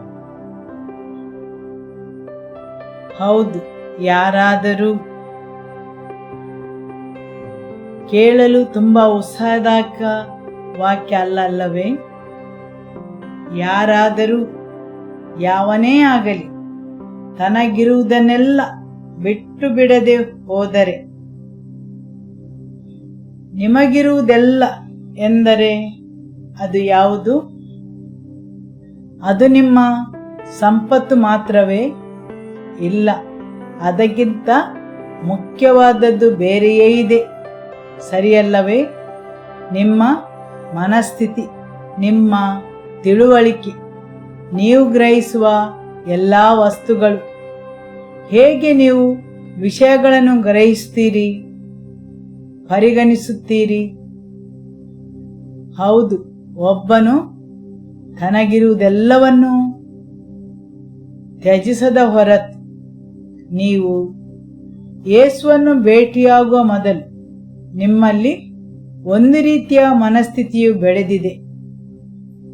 ಆ ಸಮಯದಲ್ಲಿ ದೇವರ ಬಗ್ಗೆ ನೀವು ಬೆಳೆಸಿಕೊಂಡ ನಿಮ್ಮ ತಿಳುವಳಿಕೆ ಮತ್ತು ನಿಮ್ಮ ಬಾಲ್ಯಾವಸ್ಥೆಯಲ್ಲಿ ನಿಮಗಾದ ನೋವುಗಳು, ಗಾಯಗಳು ಮತ್ತು ಭೂತಕಾಲದ ನಡೆದ ಕೆಲವು ವಿಷಯಗಳು ನಿಮ್ಮ ಭಾವನೆಯ ಮೇಲೆ ತುಂಬಾ ಪರಿಣಾಮ ಬೀರಿವೆ. ಹೌದು, ಅನೇಕ ಗಂಟು ಮೂಟೆಗಳನ್ನು ಜನರು ತಮ್ಮಲ್ಲಿ ಹೊತ್ತುಕೊಂಡಿದ್ದಾರೆ. ನೀವು ಜನರು ನಡೆಯುವುದನ್ನು ಮಾತ್ರ ನೋಡುತ್ತೀರಿ, ಆದರೆ ನಿಜವಾಗಿ ಅವರು ಅನೇಕ ಭಾರವನ್ನು ತಮ್ಮ ಹೆಗಲ ಮೇಲೆ ಹೊರುತ್ತಿರುತ್ತಾರೆ, ಸರಿಯಲ್ಲವೇ? ನೀವು ಜನರು ನಡೆಯುವುದನ್ನು ನೋಡುತ್ತೀರಿ, ಆದರೆ ಅನೇಕ ಜನರ ಕಾಲುಗಳಿಗೆ ಸಂಕೋಲೆಗಳಿರುತ್ತವೆ, ಅವರ ಹೆಗಲ ಮೇಲೆ ಭಾರಗಳಿರುತ್ತವೆ. ಭಾರದಿಂದ ಅವರು ಇಳಿಮುಖರಾಗಿರುತ್ತಾರೆ. ಯಾಕೆಂದರೆ ಭೂತಕಾಲದ ನೋವು, ದುಃಖಗಳು, ತಿರಸ್ಕಾರ, ಅಭದ್ರತೆ, ಭಯ ಮುಂತಾದವುಗಳು ಅವರ ಜೀವನದಲ್ಲಿ ಹಾದು ಬಂದ ಈ ಎಲ್ಲ ವಿಷಯಗಳು ಅವರೊಳಗೊಂದು ಗಾಯಗೊಂಡ ಆತ್ಮವನ್ನು ಸೃಷ್ಟಿಸಲು ಕಾರಣವಾಗಿವೆ. ಹೌದು, ಅಲ್ಲೊಂದು ಗಾಯಗೊಂಡ ಆತ್ಮವಿದೆ ಮತ್ತು ಈ ಗಾಯಗೊಂಡ ಆತ್ಮವು ಶತ್ರುವಿನ ಪ್ರವೇಶಕ್ಕೆ ಒಂದು ಸುಲಭವಾದ ಮಾರ್ಗವಾಗಿದೆ, ಸರಿಯಲ್ಲವೇ? ಆ ಗಾಯಗೊಂಡ ಆತ್ಮ ಆ ಮನುಷ್ಯನ ಭಾವನೆಗಳು, ನೋವು, ದುಃಖ, ತಿರಸ್ಕಾರ, ಭಯ, ಅಭದ್ರತೆ, ಅನೇಕ ವಿಷಯಗಳು ಆ ಮನುಷ್ಯನೊಳಗೆ ಹೇಗೆ ಬಾಹ್ಯ ದೇಹದಲ್ಲಿ ಆಗಿರುವ ಗಾಯಗಳು ನಮ್ಮ ಚಲನೆಯ ಮೇಲೆ ಪ್ರಭಾವ ಬೀರುತ್ತವೆ, ಅದೇ ರೀತಿ ಮನುಷ್ಯನ ಆತ್ಮದಲ್ಲಿ ಆದ ಗಾಯಗಳು ಅವನನ್ನು ಭಾರದಿಂದ ಇಳಿಮುಖನನ್ನಾಗಿ ಮಾಡುತ್ತವೆ. ಹೌದು, ಅನೇಕ ರೀತಿಯ ಭಾವನಾತ್ಮಕ ಗಾಯಗಳು, ಭಯಗಳು, ಅಭದ್ರತೆ, ನಾಚಿಕೆ, ಇಂತಹ ಅನೇಕ ವಿಷಯಗಳನ್ನು ಜನರು ತಮ್ಮ ಜೊತೆ ಹೊತ್ತುಕೊಳ್ಳುತ್ತಾರೆ. ಅವರು ಚಲಿಸುತ್ತಾ ಇದ್ದರೂ ಭಾರವಾದ ಮೂಟೆಯನ್ನು ಹೊರುತ್ತಿರುತ್ತಾರೆ. ಆದುದರಿಂದ ಅವರು ಮುಂದುವರಿಯಲು ಅಸಾಧ್ಯವಾಗುತ್ತದೆ. ಆದುದರಿಂದ ಅನೇಕ ವಿಷಯಗಳು ಅವರನ್ನು ಹಿಂದೆ ಹಿಡಿದಿಟ್ಟುಕೊಳ್ಳುತ್ತವೆ. ಅವರು ಮುಂದುವರಿಯಲು ಇಚ್ಛಿಸಿದರೂ ಒಂದು ಗಾಯಗೊಂಡ ಆತ್ಮವು ಶತ್ರುವಿಗೆ ಸುಲಭವಾದ ಪ್ರವೇಶವನ್ನು ನೀಡುತ್ತಾನೆ. ಅವನು ಆ ವ್ಯಕ್ತಿಯ ನೋವನ್ನು ಉಪಯೋಗಿಸುತ್ತಾನೆ, ಭಯವನ್ನು ಉಪಯೋಗಿಸುತ್ತಾನೆ, ಅಭದ್ರತೆಯನ್ನು ಉಪಯೋಗಿಸುತ್ತಾನೆ ಅವನಲ್ಲಿ ಪ್ರವೇಶಿಸಲು. ಸರಿಯಲ್ಲವೇ? ಈ ವಾಕ್ಯವನ್ನು ಇನ್ನೊಮ್ಮೆ ಓದುವ. ಹಾಗೆಯೇ ನಿಮ್ಮಲ್ಲಿ ಯಾವನೇ ಆಗಲಿ ತನಗಿರುವುದನ್ನೆಲ್ಲ ಬಿಟ್ಟು ಬಿಡದೆ ಹೋದರೆ ಅವನು ನನ್ನ ಶಿಷ್ಯನಾಗಿರಲಾರನು. ಹೌದು, ನೀವು ಒಬ್ಬ ಶಿಷ್ಯರಾಗಲು ಅನೇಕ ವಿಷಯಗಳನ್ನು ತ್ಯಜಿಸಬೇಕು, ಬಿಟ್ಟು ಬಿಡಬೇಕು. ಅನೇಕ ವಿಷಯಗಳನ್ನು ಬಿಟ್ಟು ಬಿಡಬೇಕು. ಆದರೆ ಅವುಗಳಲ್ಲಿ ಅನೇಕ ವಿಷಯಗಳು ಅಷ್ಟು ಸುಲಭವಲ್ಲ ಬಿಟ್ಟು ಬಿಡಲು. ಮತ್ತು ಅವುಗಳಲ್ಲಿ ಅನೇಕ ವಿಷಯಗಳನ್ನು ವೈರಿಯು ನೀವು ಕಹಿ ಅನುಭವವನ್ನು ಹೊಂದುವಂತೆ ಮಾಡುತ್ತಾನೆ.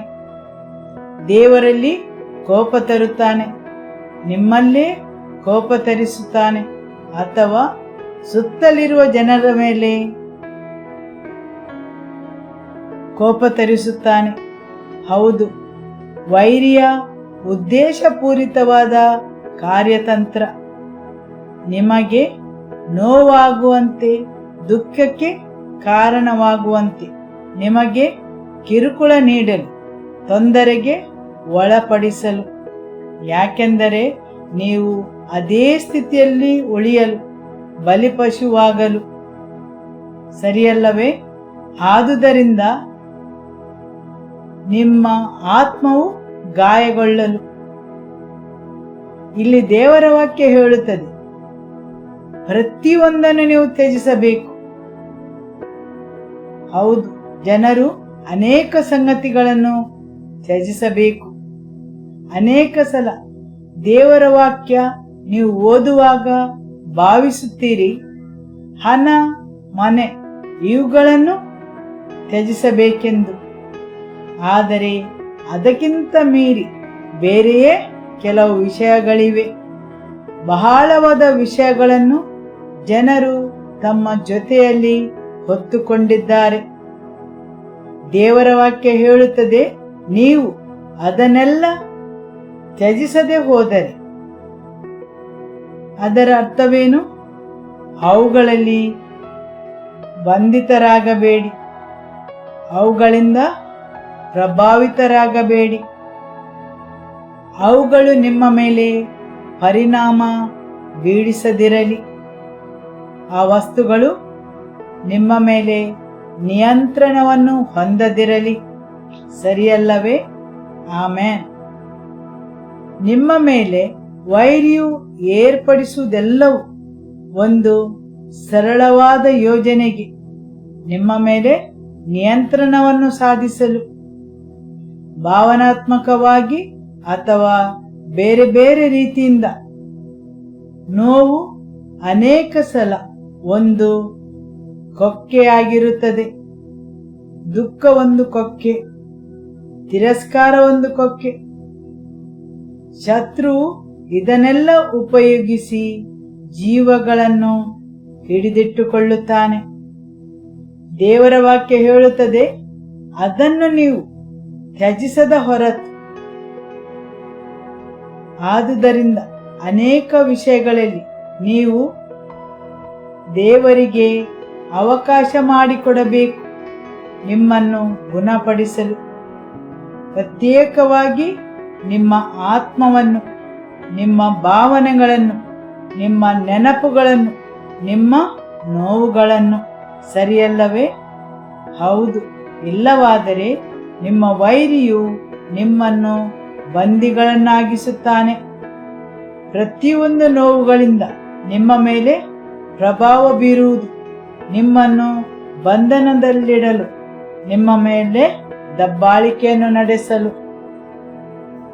ಯಾರಾದರೂ ಅಭದ್ರತೆಯನ್ನು ಅನುಭವಿಸಿದರಾದರೆ ಅವನೊಬ್ಬ ನಿಯಂತ್ರಿಸುವ ವ್ಯಕ್ತಿಯಾಗುತ್ತಾನೆ. ಅವನ ಸುತ್ತಲೂ ಇರುವ ಪ್ರತಿಯೊಂದನ್ನು ನಿಯಂತ್ರಣದಲ್ಲಿಡಲು ಬಯಸುತ್ತಾನೆ. ಯಾಕೆಂದರೆ ಅವನ ಆಳದಲ್ಲಿ ಅಭದ್ರತೆಯ ಭಾವನೆ ಇರುತ್ತದೆ, ಆಳದಲ್ಲಿ ಭಯಗಳಿರುತ್ತವೆ. ಅವನು ಸ್ವತಂತ್ರನಾಗಿರುವುದಿಲ್ಲ, ಆದರೆ ಅದು ಬಹಿರಂಗಗೊಳ್ಳುವುದು ಬೇರೊಂದು ರೀತಿಯಲ್ಲಿ. ಸರಿಯಲ್ಲವೇ? ಯಾರು ತಮ್ಮೊಳಗೆ ಅಭದ್ರತೆ ಅಥವಾ ಭಯವನ್ನು ಹೊಂದಿರುತ್ತಾರೆ ಅವರು ನಿಯಂತ್ರಿಸಲು ಪ್ರಯತ್ನಿಸುತ್ತಾರೆ. ಅದು ಅಭದ್ರತೆಯ ಬಹಿರಂಗಗೊಳ್ಳುವಿಕೆ. ನೀವು ಭಾವಿಸಬಹುದು, ನಿಯಂತ್ರಿಸುವ ವ್ಯಕ್ತಿಯು ತುಂಬಾ ಬಲಶಾಲಿ ಎಂದು. ಇಲ್ಲ, ಆತನು ಅಭದ್ರತೆಯ ಭಯದ ಭಾವನೆಯಲ್ಲಿರುತ್ತಾನೆ. ಅಭದ್ರತೆಯು ನಿಯಂತ್ರಿಸುವ ರೂಪದಲ್ಲಿ ಬಹಿರಂಗಗೊಳ್ಳುತ್ತದೆ. ಅದೇ ರೀತಿ ಅನೇಕ ವಿಷಯಗಳು ಇರುತ್ತವೆ. ಭಯವು ಬೇರೆಯದೇ ರೀತಿಯಲ್ಲಿ ಬಹಿರಂಗಗೊಳ್ಳುತ್ತದೆ. ದೇವರ ವಾಕ್ಯ ಹೇಳುತ್ತದೆ, ನೀವು ಅದನ್ನು ಗುರುತಿಸಿಕೊಳ್ಳಬೇಕು ಮತ್ತು ತ್ಯಜಿಸಬೇಕು. ಹಿಂದೆ ತ್ಯಜಿಸಿದ ವಿಷಯಗಳನ್ನು ಬಿಟ್ಟು ಮುಂದಿರುವ ವಿಷಯಗಳನ್ನು ಹಿಡಿದಿಟ್ಟುಕೊಳ್ಳಬೇಕು. ಸರಿಯಲ್ಲವೇ? ದೇಹವು ಬರೇ ಯಾಜಕತ್ವದಿಂದ ಮುಂದುವರಿಯಲು, ರಾಜತ್ವವನ್ನು ಸೇರಲು ಅದು ಎದ್ದೇಳಲೇಬೇಕು. ಹೌದು, ಆಮೆನ್.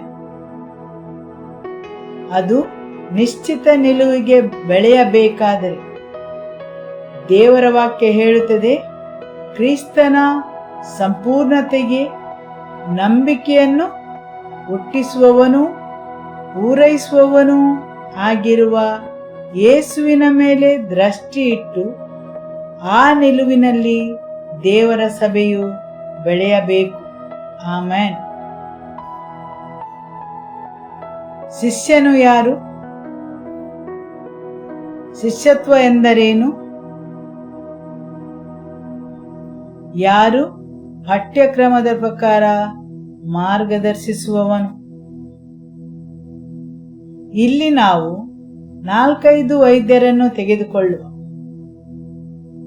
ಅವರು ಯಾವ ವಿದ್ಯಾಸಂಸ್ಥೆಯಲ್ಲಿ ಕಲಿಯುತ್ತಾರೆಂದು ಲೆಕ್ಕಿಸದೆ, ಅವರ ಅಧ್ಯಾಪಕರು ಯಾರೆಂದು ಲೆಕ್ಕಿಸದೆ, ಯಾವ ರಾಜ್ಯದಲ್ಲಿ ವಿದ್ಯಾಭ್ಯಾಸ ಮಾಡಿದ್ದಾರೆ, ಎಲ್ಲಿ ಕಲಿತಿದ್ದಾರೆ, ಅವರು ಯಾವುದನ್ನು ಲೆಕ್ಕಿಸದೆ ನೀವು ಅವರಲ್ಲಿ ಹೋಗಿ ಹೇಳಿದರೆ ಅಪೆಂಡಿಸೈಟಿಸ್ ಎಂದು, ಅವರಲ್ಲಿ ಪ್ರತಿಯೊಬ್ಬರಿಗೂ ತಿಳಿದಿದೆ ಅದೇನೆಂದು, ಅದರ ಅರ್ಥವೇನೆಂದು.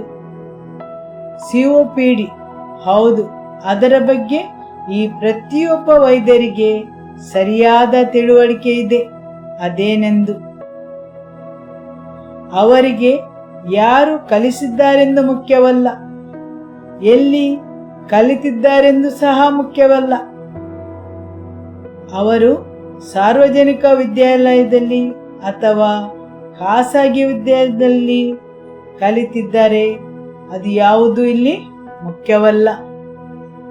ಅವರು ಒಂದು ಕೋರ್ಸನ್ನು ಕಲಿಯುತ್ತಾರೆ, ಒಂದು ಪಠ್ಯಕ್ರಮ.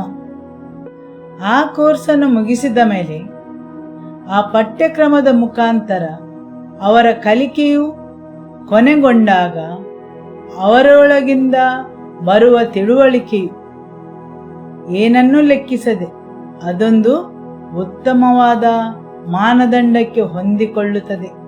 ಸರಿಯಲ್ಲವೇ? ಆಮೆನ್.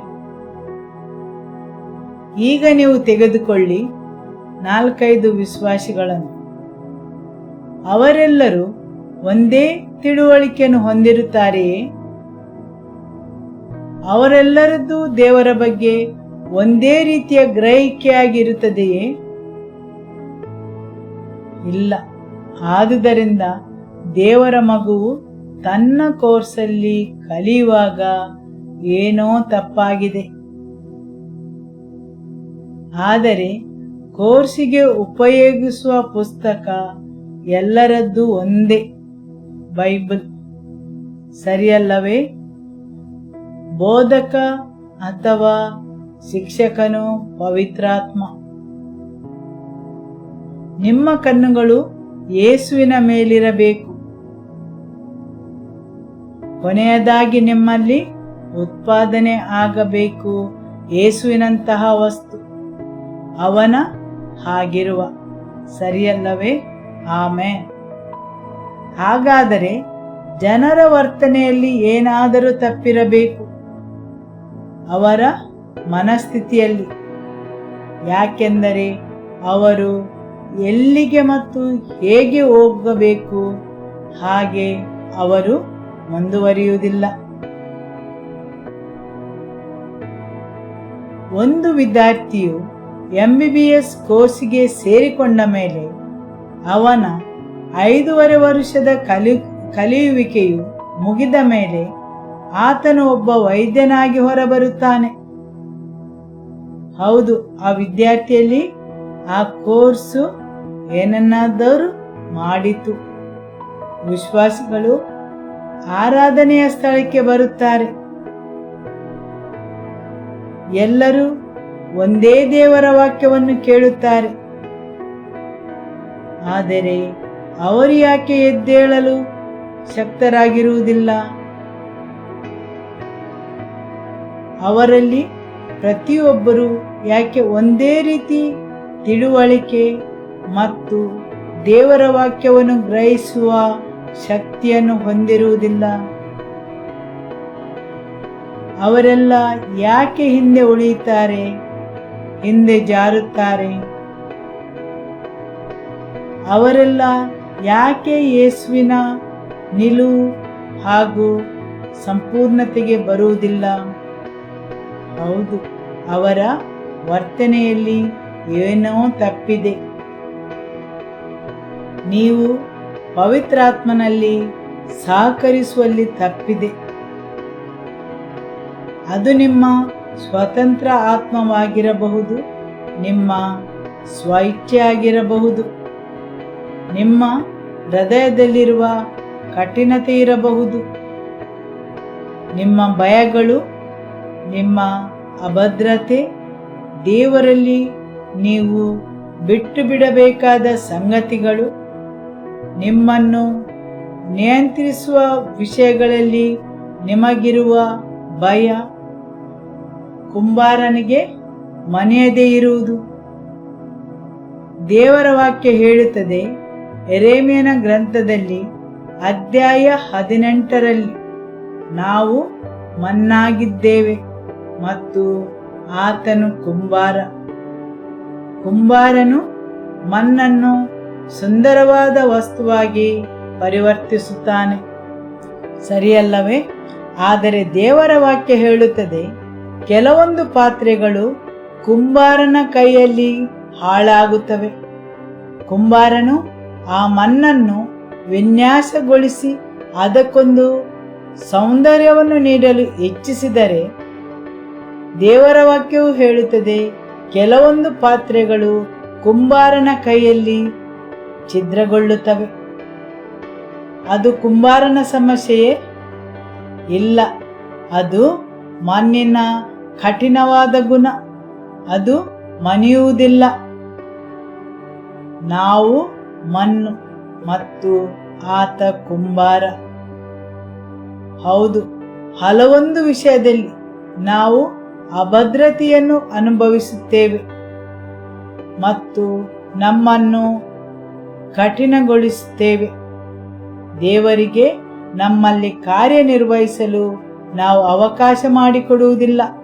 ನಮ್ಮನ್ನು ವಿನ್ಯಾಸಗೊಳಿಸಲು ಬಿಡುವುದಿಲ್ಲ, ಸರಿಯಲ್ಲವೇ? ಕುಂಬಾರನಿಗೆ ಕೆಲವು ಪಾತ್ರೆಗಳನ್ನು ತನಗೆ ಬೇಕಾದ ಹಾಗೆ ವಿನ್ಯಾಸಗೊಳಿಸಲು ನಾವು ಬಿಡುವುದಿಲ್ಲ.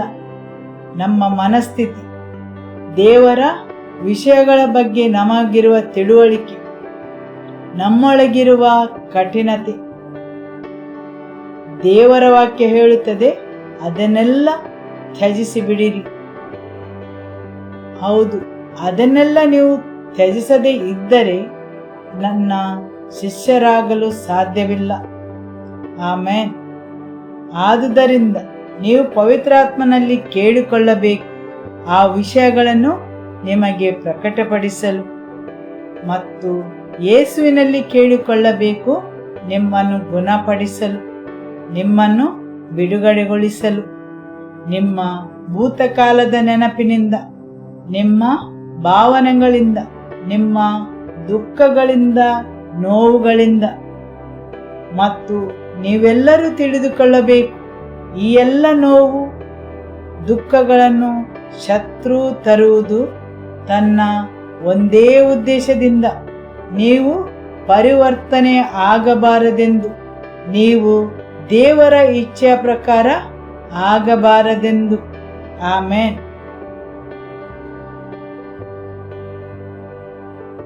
ಯೇಸು 12 ಮಂದಿ ಶಿಷ್ಯರನ್ನು ಆರಿಸಿದ್ದರು, ಸರಿಯಲ್ಲವೇ? ಆದರೆ ಒಬ್ಬನು ಅದನ್ನು ಕೊನೆ ಮುಟ್ಟಿಸಲಿಲ್ಲ. ಯಾಕೆ? ಅವನು ಅದೇ ಕ್ಲಾಸಿನಲ್ಲಿದ್ದ, ಒಂದೇ ಶಿಕ್ಷಕರ ಅಡಿಯಲ್ಲಿ ಯೇಸುವೇ ಕಲಿಸಿದರು, ಸರಿಯಲ್ಲವೇ? ಯೇಸುವೇ ಅವರನ್ನು ದೇವರ ವಾಕ್ಯವನ್ನು ಪ್ರಚಾರಿಸಲು ಕಳಿಸುವಾಗ ಅವನು ಜನರ ಮೇಲೆ ಕೈಯನ್ನಿಟ್ಟು ಪ್ರಾರ್ಥಿಸಿದಾಗ ಜನರು ಗುಣ ಹೊಂದಿದರು. ಅವನು ಖಂಡಿಸಿದಾಗ ದೆವ್ವಗಳು ಬಿಟ್ಟು ಹೋದವು. ನಾನು ಹೇಳುವುದು ಯೇಸು 72 ಮಂದಿಯನ್ನು ಕಳುಹಿಸಿದ ಬಗ್ಗೆ. ಮತ್ತು ಅವರು ಹೋದರು. ಅಲ್ಲಿ ಅನೇಕ ಸಂಕೇತಗಳು, ಮಹತ್ ಕಾರ್ಯಗಳು, ಅದ್ಭುತ ಕಾರ್ಯಗಳು ಜರುಗಿದವು, ಸರಿಯಲ್ಲವೇ? ಆಮೇನ್. ಯೇಸು ಅವರನ್ನು ಕಳುಹಿಸಿದಾಗ ಮಹತ್ ಕಾರ್ಯಗಳನ್ನು ಅವರು ಮಾಡಿದರು. ದೇವರ ರಾಜ್ಯದ ಮಹಿಮೆಯನ್ನು ಎದುರುಗೊಂಡರು. ದೇವರ ರಾಜ್ಯವು, ದೇವರ ಮಹಿಮೆಯು ಪ್ರತ್ಯಕ್ಷವಾಗುವುದನ್ನು ಕಂಡರು.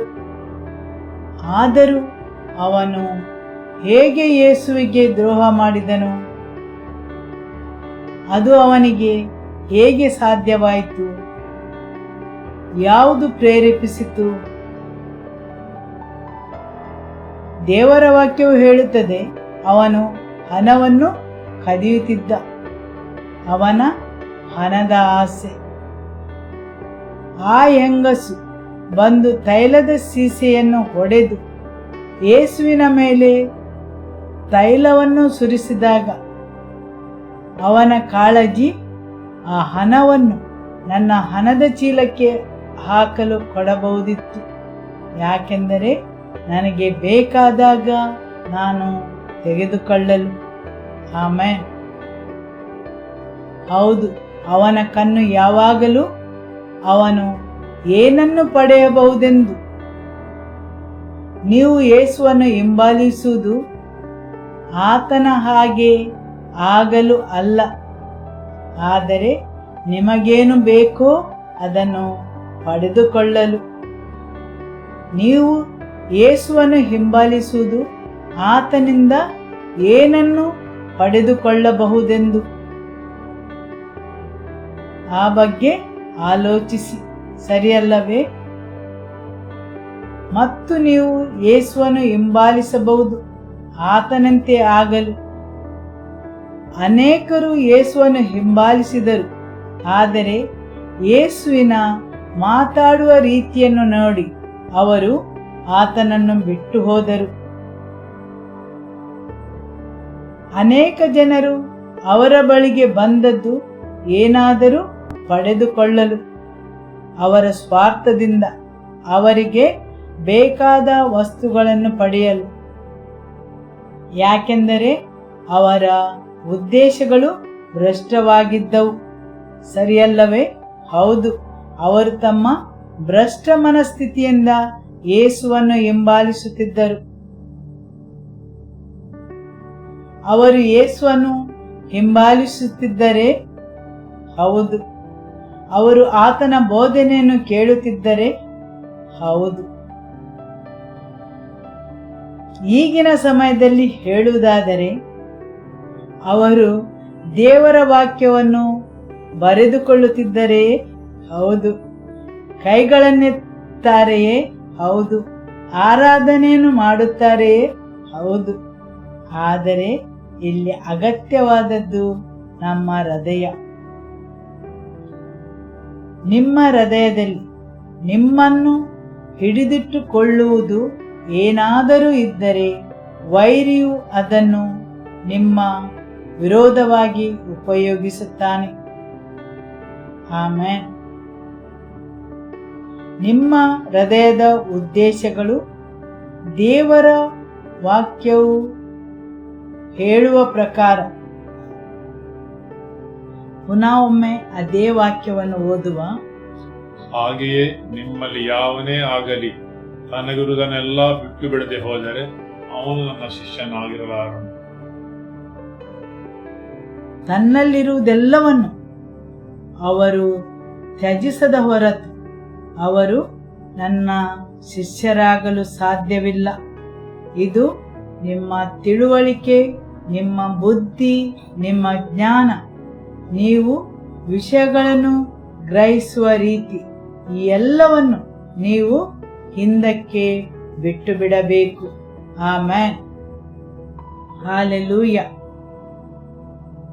ಎಫೆಸದವರಿಗೆ ಅಧ್ಯಾಯ 4 ವಾಕ್ಯ 11.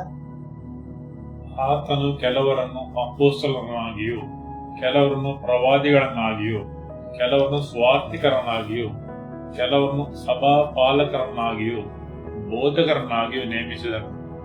ನಾವೆಲ್ಲರೂ ನಂಬಿಕೆಯಿಂದಲೂ ದೇವಕುಮಾರನ ವಿಷಯವಾದ ಜ್ಞಾನದಿಂದಲೂ ಉಂಟಾಗುವ ಐಕ್ಯತೆಯನ್ನು ಹೊಂದಿ ಪರಿಪಕ್ವತೆಯನ್ನು ಪಡೆದು ಕ್ರಿಸ್ತನ ಪರಿಪೂರ್ಣತೆಯ ಮಟ್ಟವನ್ನು ತಲುಪುವ ತನಕ ದೇವಜನರನ್ನು ದೇವರ ಸೇವೆಗೆ ಸಿದ್ಧಗೊಳಿಸುವುದಕ್ಕೂ ಕ್ರಿಸ್ತನ ದೇವವೆಂಬ ಸಭೆಯು ಅಭಿವೃದ್ಧಿಯಾಗುವುದಕ್ಕೋಸ್ಕರ ಆತನು ಇವರನ್ನು ನೇಮಿಸಿದನು. ಆದ್ದರಿಂದ ನಾವು ಇನ್ನು ಮೇಲೆ ಕೂಸುಗಳಾಗಿರದೆ ದುರ್ಜನರ ವಂಚನೆಗಳಿಗೂ ಕುಯುಕ್ತಿಗೂ ಒಳಬಿದ್ದು ನಾನಾ ಉಪದೇಶಗಳಿಂದ ಕಂಗೆಟ್ಟು ಗಾಳಿಯಿಂದ ಅತ್ತಿತ್ತ ಓಲಾಡುವರ ಹಾಗಿರದೆ ಪ್ರೀತಿಯಲ್ಲಿ ಸತ್ಯವನ್ನು ಮಾತನಾಡುತ್ತಾ ಎಲ್ಲಾ ವಿಷಯಗಳಲ್ಲಿಯೂ ತಲೆಯಾಗಿರುವ ಕ್ರಿಸ್ತನಲ್ಲಿ ಬೆಳೆಯುವರಾಗಿರೋಣ. ದೇಹವೆಲ್ಲ ಆತನ ಮುಖಾಂತರ ಪ್ರತಿ ಕೀಲಿನಿಂದ ಬಿಗಿಯಾಗಿ ಜೋಡಿಸಲ್ಪಟ್ಟು ಐಕ್ಯವಾಗಿದ್ದು ಪ್ರತಿಯೊಂದು ಅಂಗವು ತನ್ನ ಕೆಲಸವನ್ನು ಮಾಡುವುದರಿಂದ ದೇಹವು ಪ್ರೀತಿಯಲ್ಲಿ ಬೆಳೆದು ಕ್ಷೇಮಾಭಿವೃದ್ಧಿಯನ್ನು ಹೊಂದುತ್ತದೆ.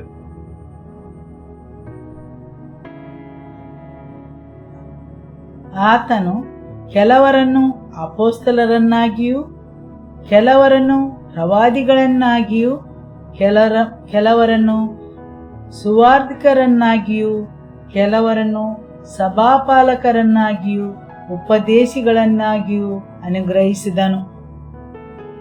ಯೇಸು ದೇವರ ಸಭೆಗೆ ಅಪೊಸ್ತಲರನ್ನು, ಪ್ರವಾದಿಯರನ್ನು, ಸುವಾರ್ತಿಕರನ್ನು, ಸಭಾಪಾಲಕ ಮತ್ತು ಉಪದೇಶುವವರನ್ನು ಯಾಕಾಗಿ ನೀಡಿದ್ದಾರೆ?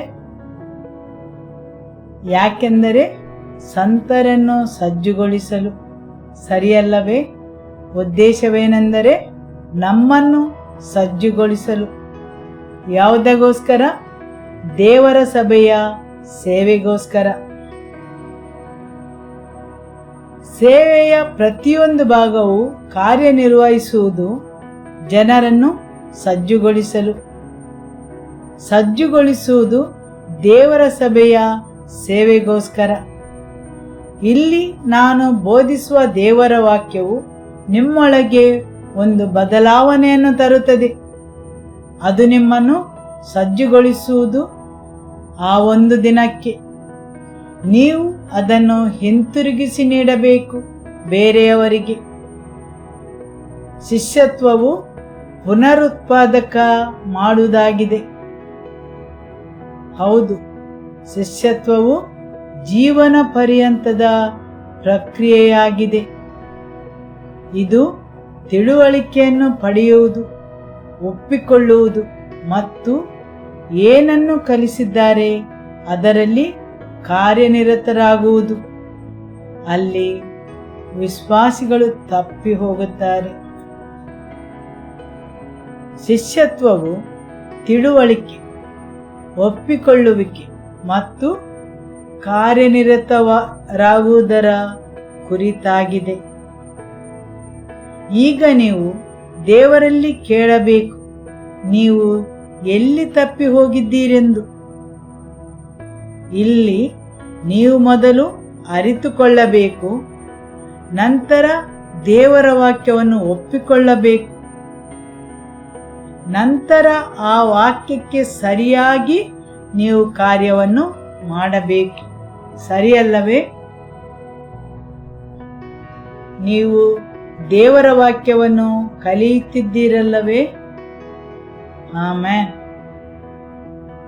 ಆದುದರಿಂದ ಮೊದಲು ನೀವು ಅರಿತುಕೊಳ್ಳಬೇಕು ಮತ್ತು ನಿಮ್ಮ ಮನಸ್ಸು ಅದನ್ನು ಒಪ್ಪಿಕೊಳ್ಳಲು ತಯಾರಿರಬೇಕು. ಒಂದು ವೇಳೆ ನಿಮ್ಮ ಮನಸ್ಸು ಅದನ್ನು ತಿರಸ್ಕರಿಸಿದರೆ ಮತ್ತು ಪ್ರತಿಯೊಂದು ವಾಕ್ಯವನ್ನು ಪ್ರಶ್ನಿಸಿದರೆ ದೇವರ ವಾಕ್ಯವನ್ನು ಮತ್ತು ದೇವರ ವಾಕ್ಯದಲ್ಲಿ ನೀವು ಎಂದೂ ಮುಂದುವರಿಯುವುದಿಲ್ಲ. ನೀವು ಪ್ರಶ್ನಿಸುತ್ತಾ ಇರುತ್ತೀರಿ. ಸರಿಯಲ್ಲವೇ? ನೀವು ಒಪ್ಪಿಕೊಳ್ಳದಿದ್ದರೆ ನೀವು ಕಾರ್ಯಪ್ರವೃತ್ತರಾಗುವುದಿಲ್ಲ. ನೀವು ಕೇಳುವ ಪ್ರತಿಯೊಂದು ವಾಕ್ಯವು ನೀವು ಏನನ್ನಾದರೂ ಮಾಡಲು ನಿಮ್ಮ ಒಳಗೆ ತಿಳುವಳಿಕೆಯನ್ನು ತರುತ್ತದೆ, ನಿಮ್ಮಲ್ಲಿ ಸತ್ಯದ ಬೆಳಕನ್ನು ಚೆಲ್ಲುತ್ತದೆ ಮತ್ತು ನಿಮ್ಮಲ್ಲಿ ಬಂದ ಆ ಬೆಳಕಿನಿಂದ ದೇವರ ಸಭೆಯಲ್ಲಿ ಸಹಕಾರಿಯಾಗಿ ಅನುರೂಪವಾದ ಕಾರ್ಯವನ್ನು ಮಾಡಿಸುತ್ತದೆ. ಅದು ನಿಮ್ಮಲ್ಲಿ ಬೆಳವಣಿಗೆಯನ್ನು ತರುತ್ತದೆ. ಆಮೆನ್. ಶಿಷ್ಯತ್ವದ ಗುರಿಯು ನೀವು ಯೇಸುವಿನಂತೆ ಆಗುವುದು. ಆಮೆನ್. ಶಿಷ್ಯತ್ವವು ಉದ್ದೇಶಪೂರ್ವಕವಾಗಿದೆ.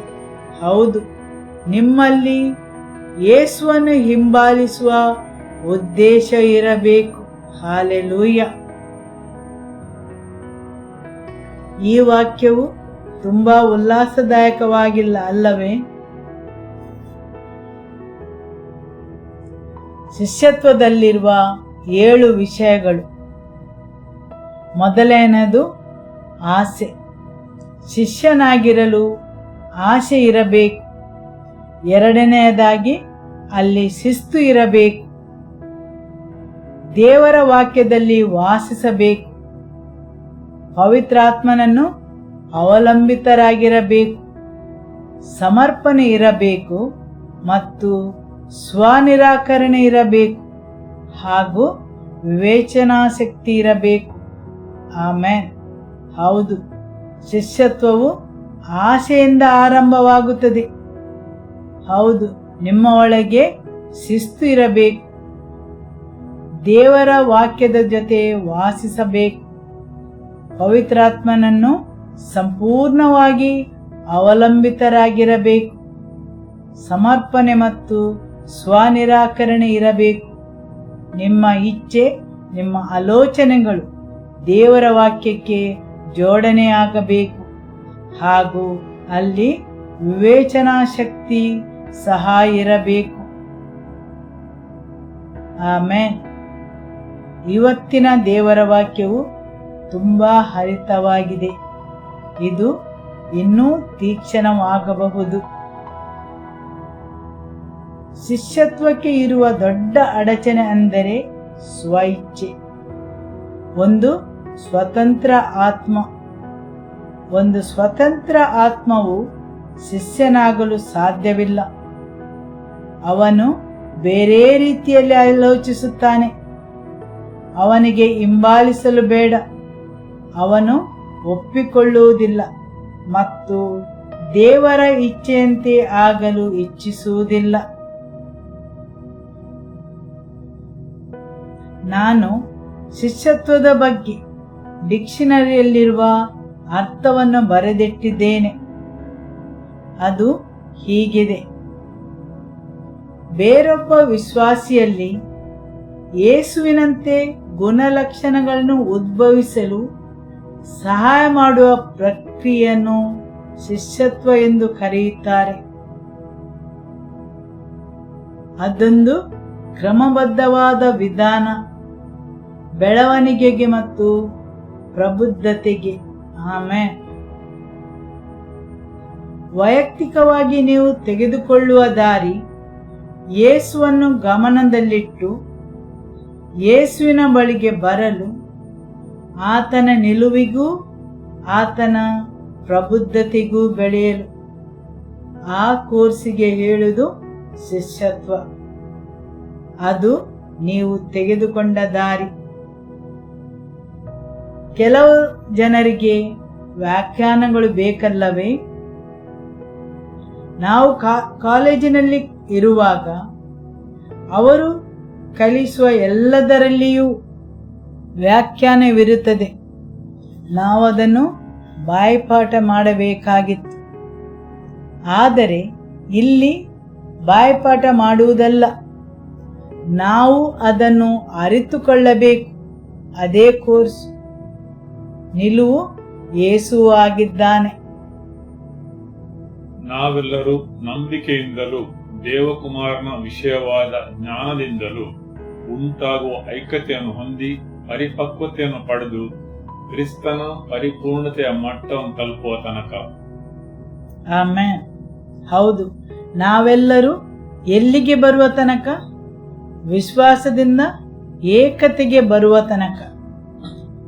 ಹೇಗೆ MBBS ಕೋರ್ಸನ್ನು ಮುಗಿಸುವಾಗ ಪ್ರತಿಯೊಂದು ವಿದ್ಯಾರ್ಥಿಯು ಒಂದೇ ರೀತಿಯಲ್ಲಿ ವಿಷಯಗಳನ್ನು ಗ್ರಹಿಸುವಲ್ಲಿಗೆ ಬರುತ್ತಾನೆ ಅಥವಾ ಬರುತ್ತಾರೆ. ಒಂದು ನಿರ್ದಿಷ್ಟ ವಿಷಯದಲ್ಲಿ ಒಂದೇ ತಿಳುವಳಿಕೆಗೆ ಬರುವಂತೆ ತಮ್ಮ ವಿಶ್ವಾಸಿ ಜೀವನದ ಕೊನೆಯಲ್ಲಿ ಎಲ್ಲರೂ ನಂಬಿಕೆಯ ಏಕತೆಗೆ ಬರಬೇಕು. ಆಮೆನ್.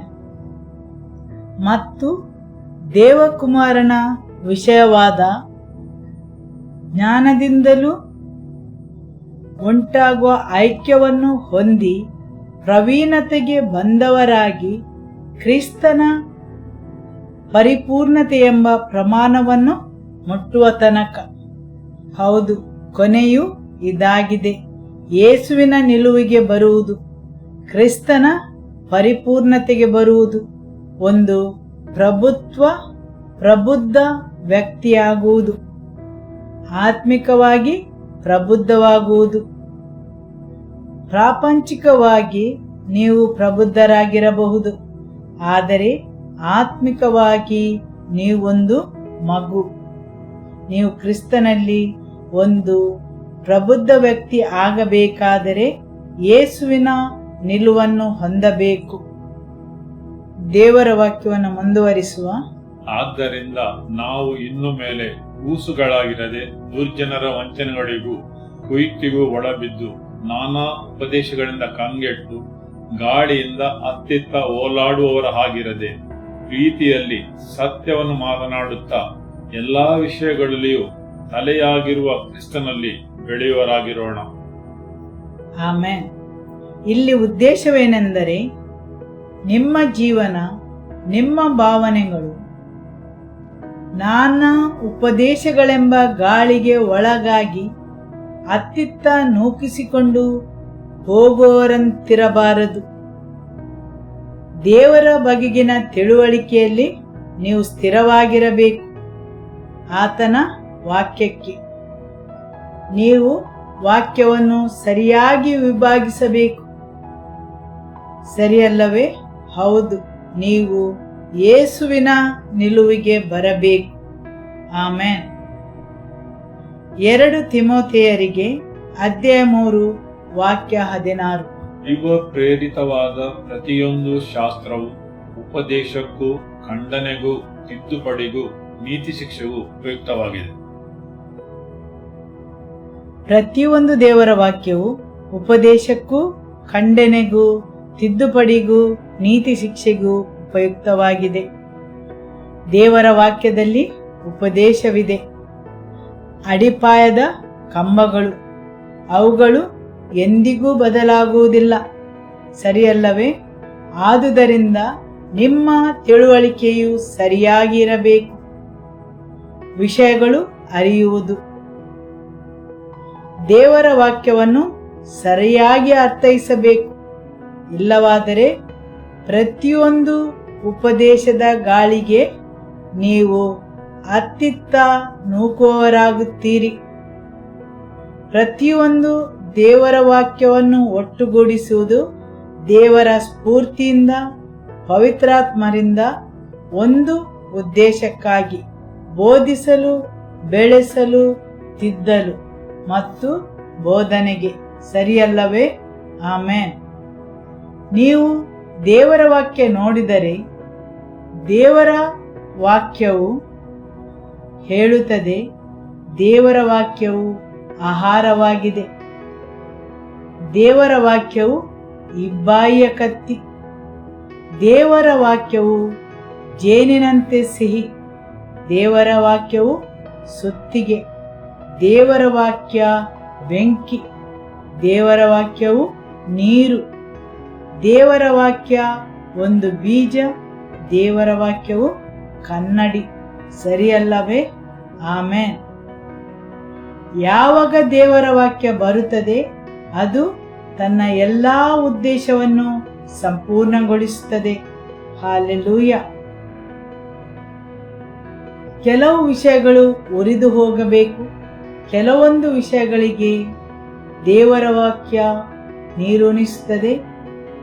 ಕೆಲವು ಕಡೆ ದೇವರ ವಾಕ್ಯವು ಸುತ್ತಿಗೆ ಹಾಗೆ ಮುರಿಯುತ್ತದೆ, ಹೌದಲ್ಲವೇ? ಕೆಲವೊಂದು ಕಡೆ ಇಬ್ಬಾಯಿಯ ಕತ್ತಿಯಾಗಿ ಕತ್ತರಿಸುತ್ತದೆ. ಆಮೆನ್. ಕೆಲವೊಮ್ಮೆ ದೇವರ ವಾಕ್ಯ ಜೇನಿನಂತೆ ಸಿಹಿಯಾಗಿರುತ್ತದೆ. ದೇವರ ವಾಕ್ಯ ಕೆಲವೊಮ್ಮೆ ನೀರಿನಂತೆ ಕಾರ್ಯನಿರ್ವಹಿಸುತ್ತದೆ. ನಿಮಗೆ ಅರಿವಿರಲಿ ಇಲ್ಲದೇ ಇರಲಿ, ನೀವು ದೇವರ ಸನ್ನಿಧಿಗೆ ಬಂದು ಕುಳಿತುಕೊಂಡಾಗ ಎಲ್ಲಿ ದೇವರ ವಾಕ್ಯವನ್ನು ಬೋಧಿಸುತ್ತಾರೆ, ನೀವು ಶುದ್ಧೀಕರಿಸಲ್ಪಡುತ್ತೀರಿ. ದೇವರ ವಾಕ್ಯವು ನೀರಿನಂತೆ ನಿಮ್ಮನ್ನು ಶುದ್ಧ ಮಾಡುತ್ತದೆ. ನೀವು ಅದನ್ನು ಗುರುತಿಸಿಕೊಳ್ಳದಿದ್ದರೂ ನಿಮಗೆ ಏನೂ ಲಾಭವಿಲ್ಲವೆಂದು ನೀವು ತಿಳಿದುಕೊಂಡರೂ ದೇವರ ವಾಕ್ಯವನ್ನು ಬೋಧಿಸುವಲ್ಲಿ ನೀವು ಬಂದು ಕುಳಿತುಕೊಂಡರೆ ಆ ವಾಕ್ಯವು ನಿಮ್ಮನ್ನು ಶುದ್ಧೀಕರಿಸುತ್ತದೆ. ಆಮೆನ್. ಯಾಕೆಂದರೆ ದೇವರ ವಾಕ್ಯವು ನೀರಿನಂತಾಗಿದೆ, ಅದು ನಿಮ್ಮನ್ನು ಶುದ್ಧೀಕರಿಸುತ್ತದೆ. ಯೇಸು ಶಿಷ್ಯರ ಕಾಲನ್ನು ತೊಳೆಯುತ್ತೇನೆ ಎಂದು ಹೇಳುತ್ತಾರೆ, ಸರಿಯಲ್ಲವೇ? ನೀವು ಈ ಭೂಮಿಯಲ್ಲಿ ನಡೆಯುವಾಗ ನಿಮಗೆ ಬೇಡವಾದರೂ ಈ ಭೂಮಿಯ ಧೂಳು ನಿಮ್ಮ ಪಾದರಕ್ಷೆಗಳ ಮೇಲೆ ಬಂದು ಕೂರುತ್ತದೆ ಮತ್ತು ನಿಮ್ಮ ಕಾಲುಗಳ ಮೇಲೂ ಸಹ. ಅದೇ ರೀತಿ ಈ ಪ್ರಪಂಚದಲ್ಲಿ ನೀವು ಪ್ರಯಾಣಿಸುವಾಗ ಈ ಪ್ರಪಂಚದ ಚಿಂತೆಗಳು, ನೋವು, ದುಃಖಗಳು, ಭಯ, ಅನೇಕ ವಿಷಯಗಳನ್ನು ನಿಮ್ಮ ಮೇಲೆ ಹೊರಿಸುತ್ತದೆ.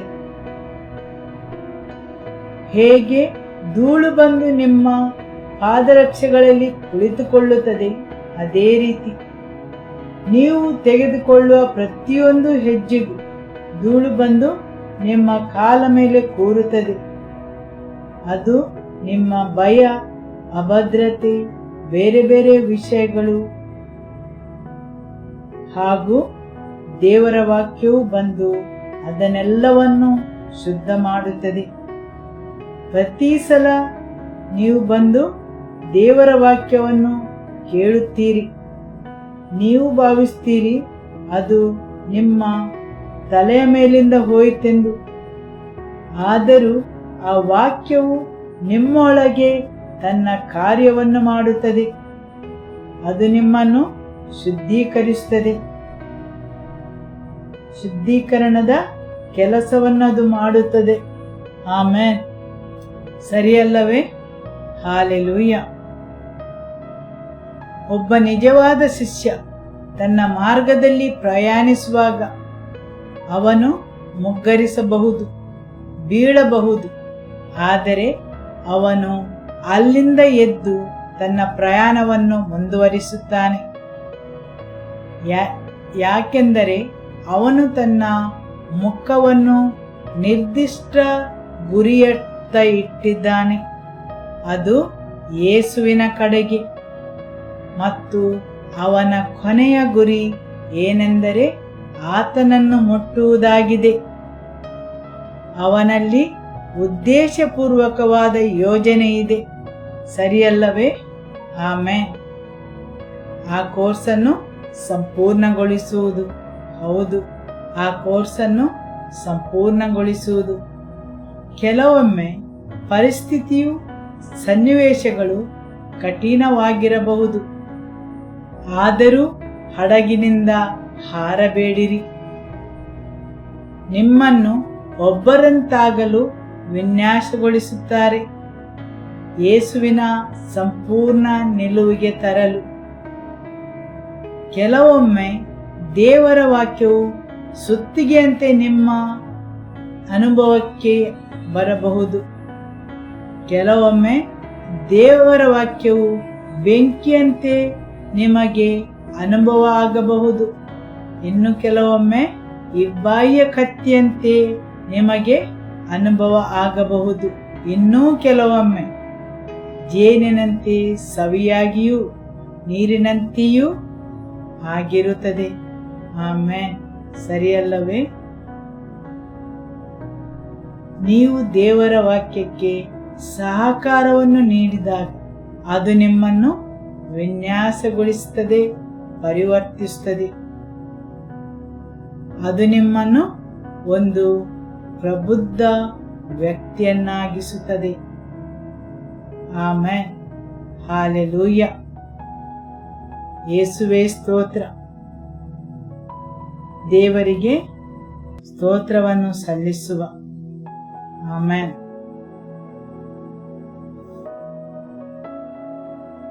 ಯಾರೆಲ್ಲ ನಿಮ್ಮ ಜೀವನವನ್ನು ಯೇಸುವಿಗೆ ಸಮರ್ಪಿಸಲು ಆಶಿಸುತ್ತೀರಿ ಅವರು ನನ್ನ ಜೊತೆ ಈ ಪ್ರಾರ್ಥನೆಯನ್ನು ಮಾಡಿರಿ.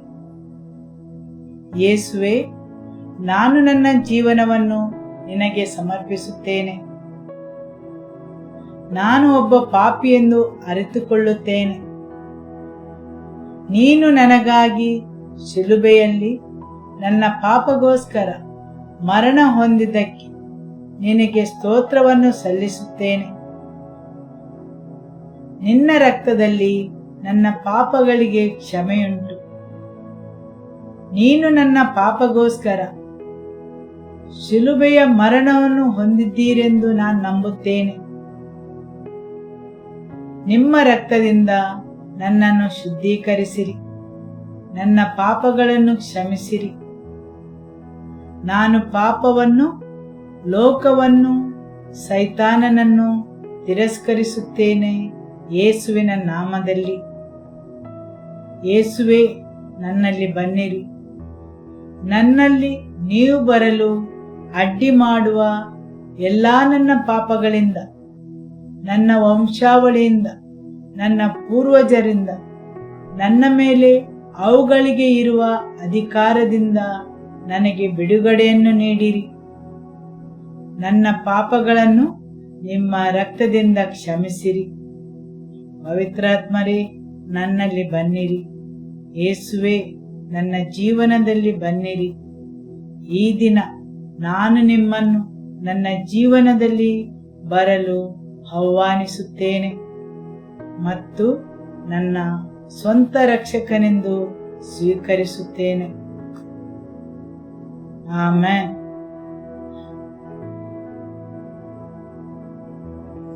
every life in this place, Lord. We bring them under your blood and lordship, Lord. We cancel every claims and plans that the enemy has against the lives of your people. We release every life, Lord, from everything that is not of you, Lord. Oh, we speak forth for your grace to touch their hearts and their lives, Lord. Visit them with your mercy, Lord. May them find you near to them, Lord. May your presence be with your people, Father. Touch every life, Father. Visit them with your presence, with your healing hand, with your delivering hand. Heal every broken hearted, Lord. Touch and transform lives for your glory, Father. In Jesus' name, amen. May the love of God the Father, may the peace of our Lord Jesus Christ, and the fellowship of the Holy Spirit be with you all. Go in the peace of the Lord be with you. Shalom.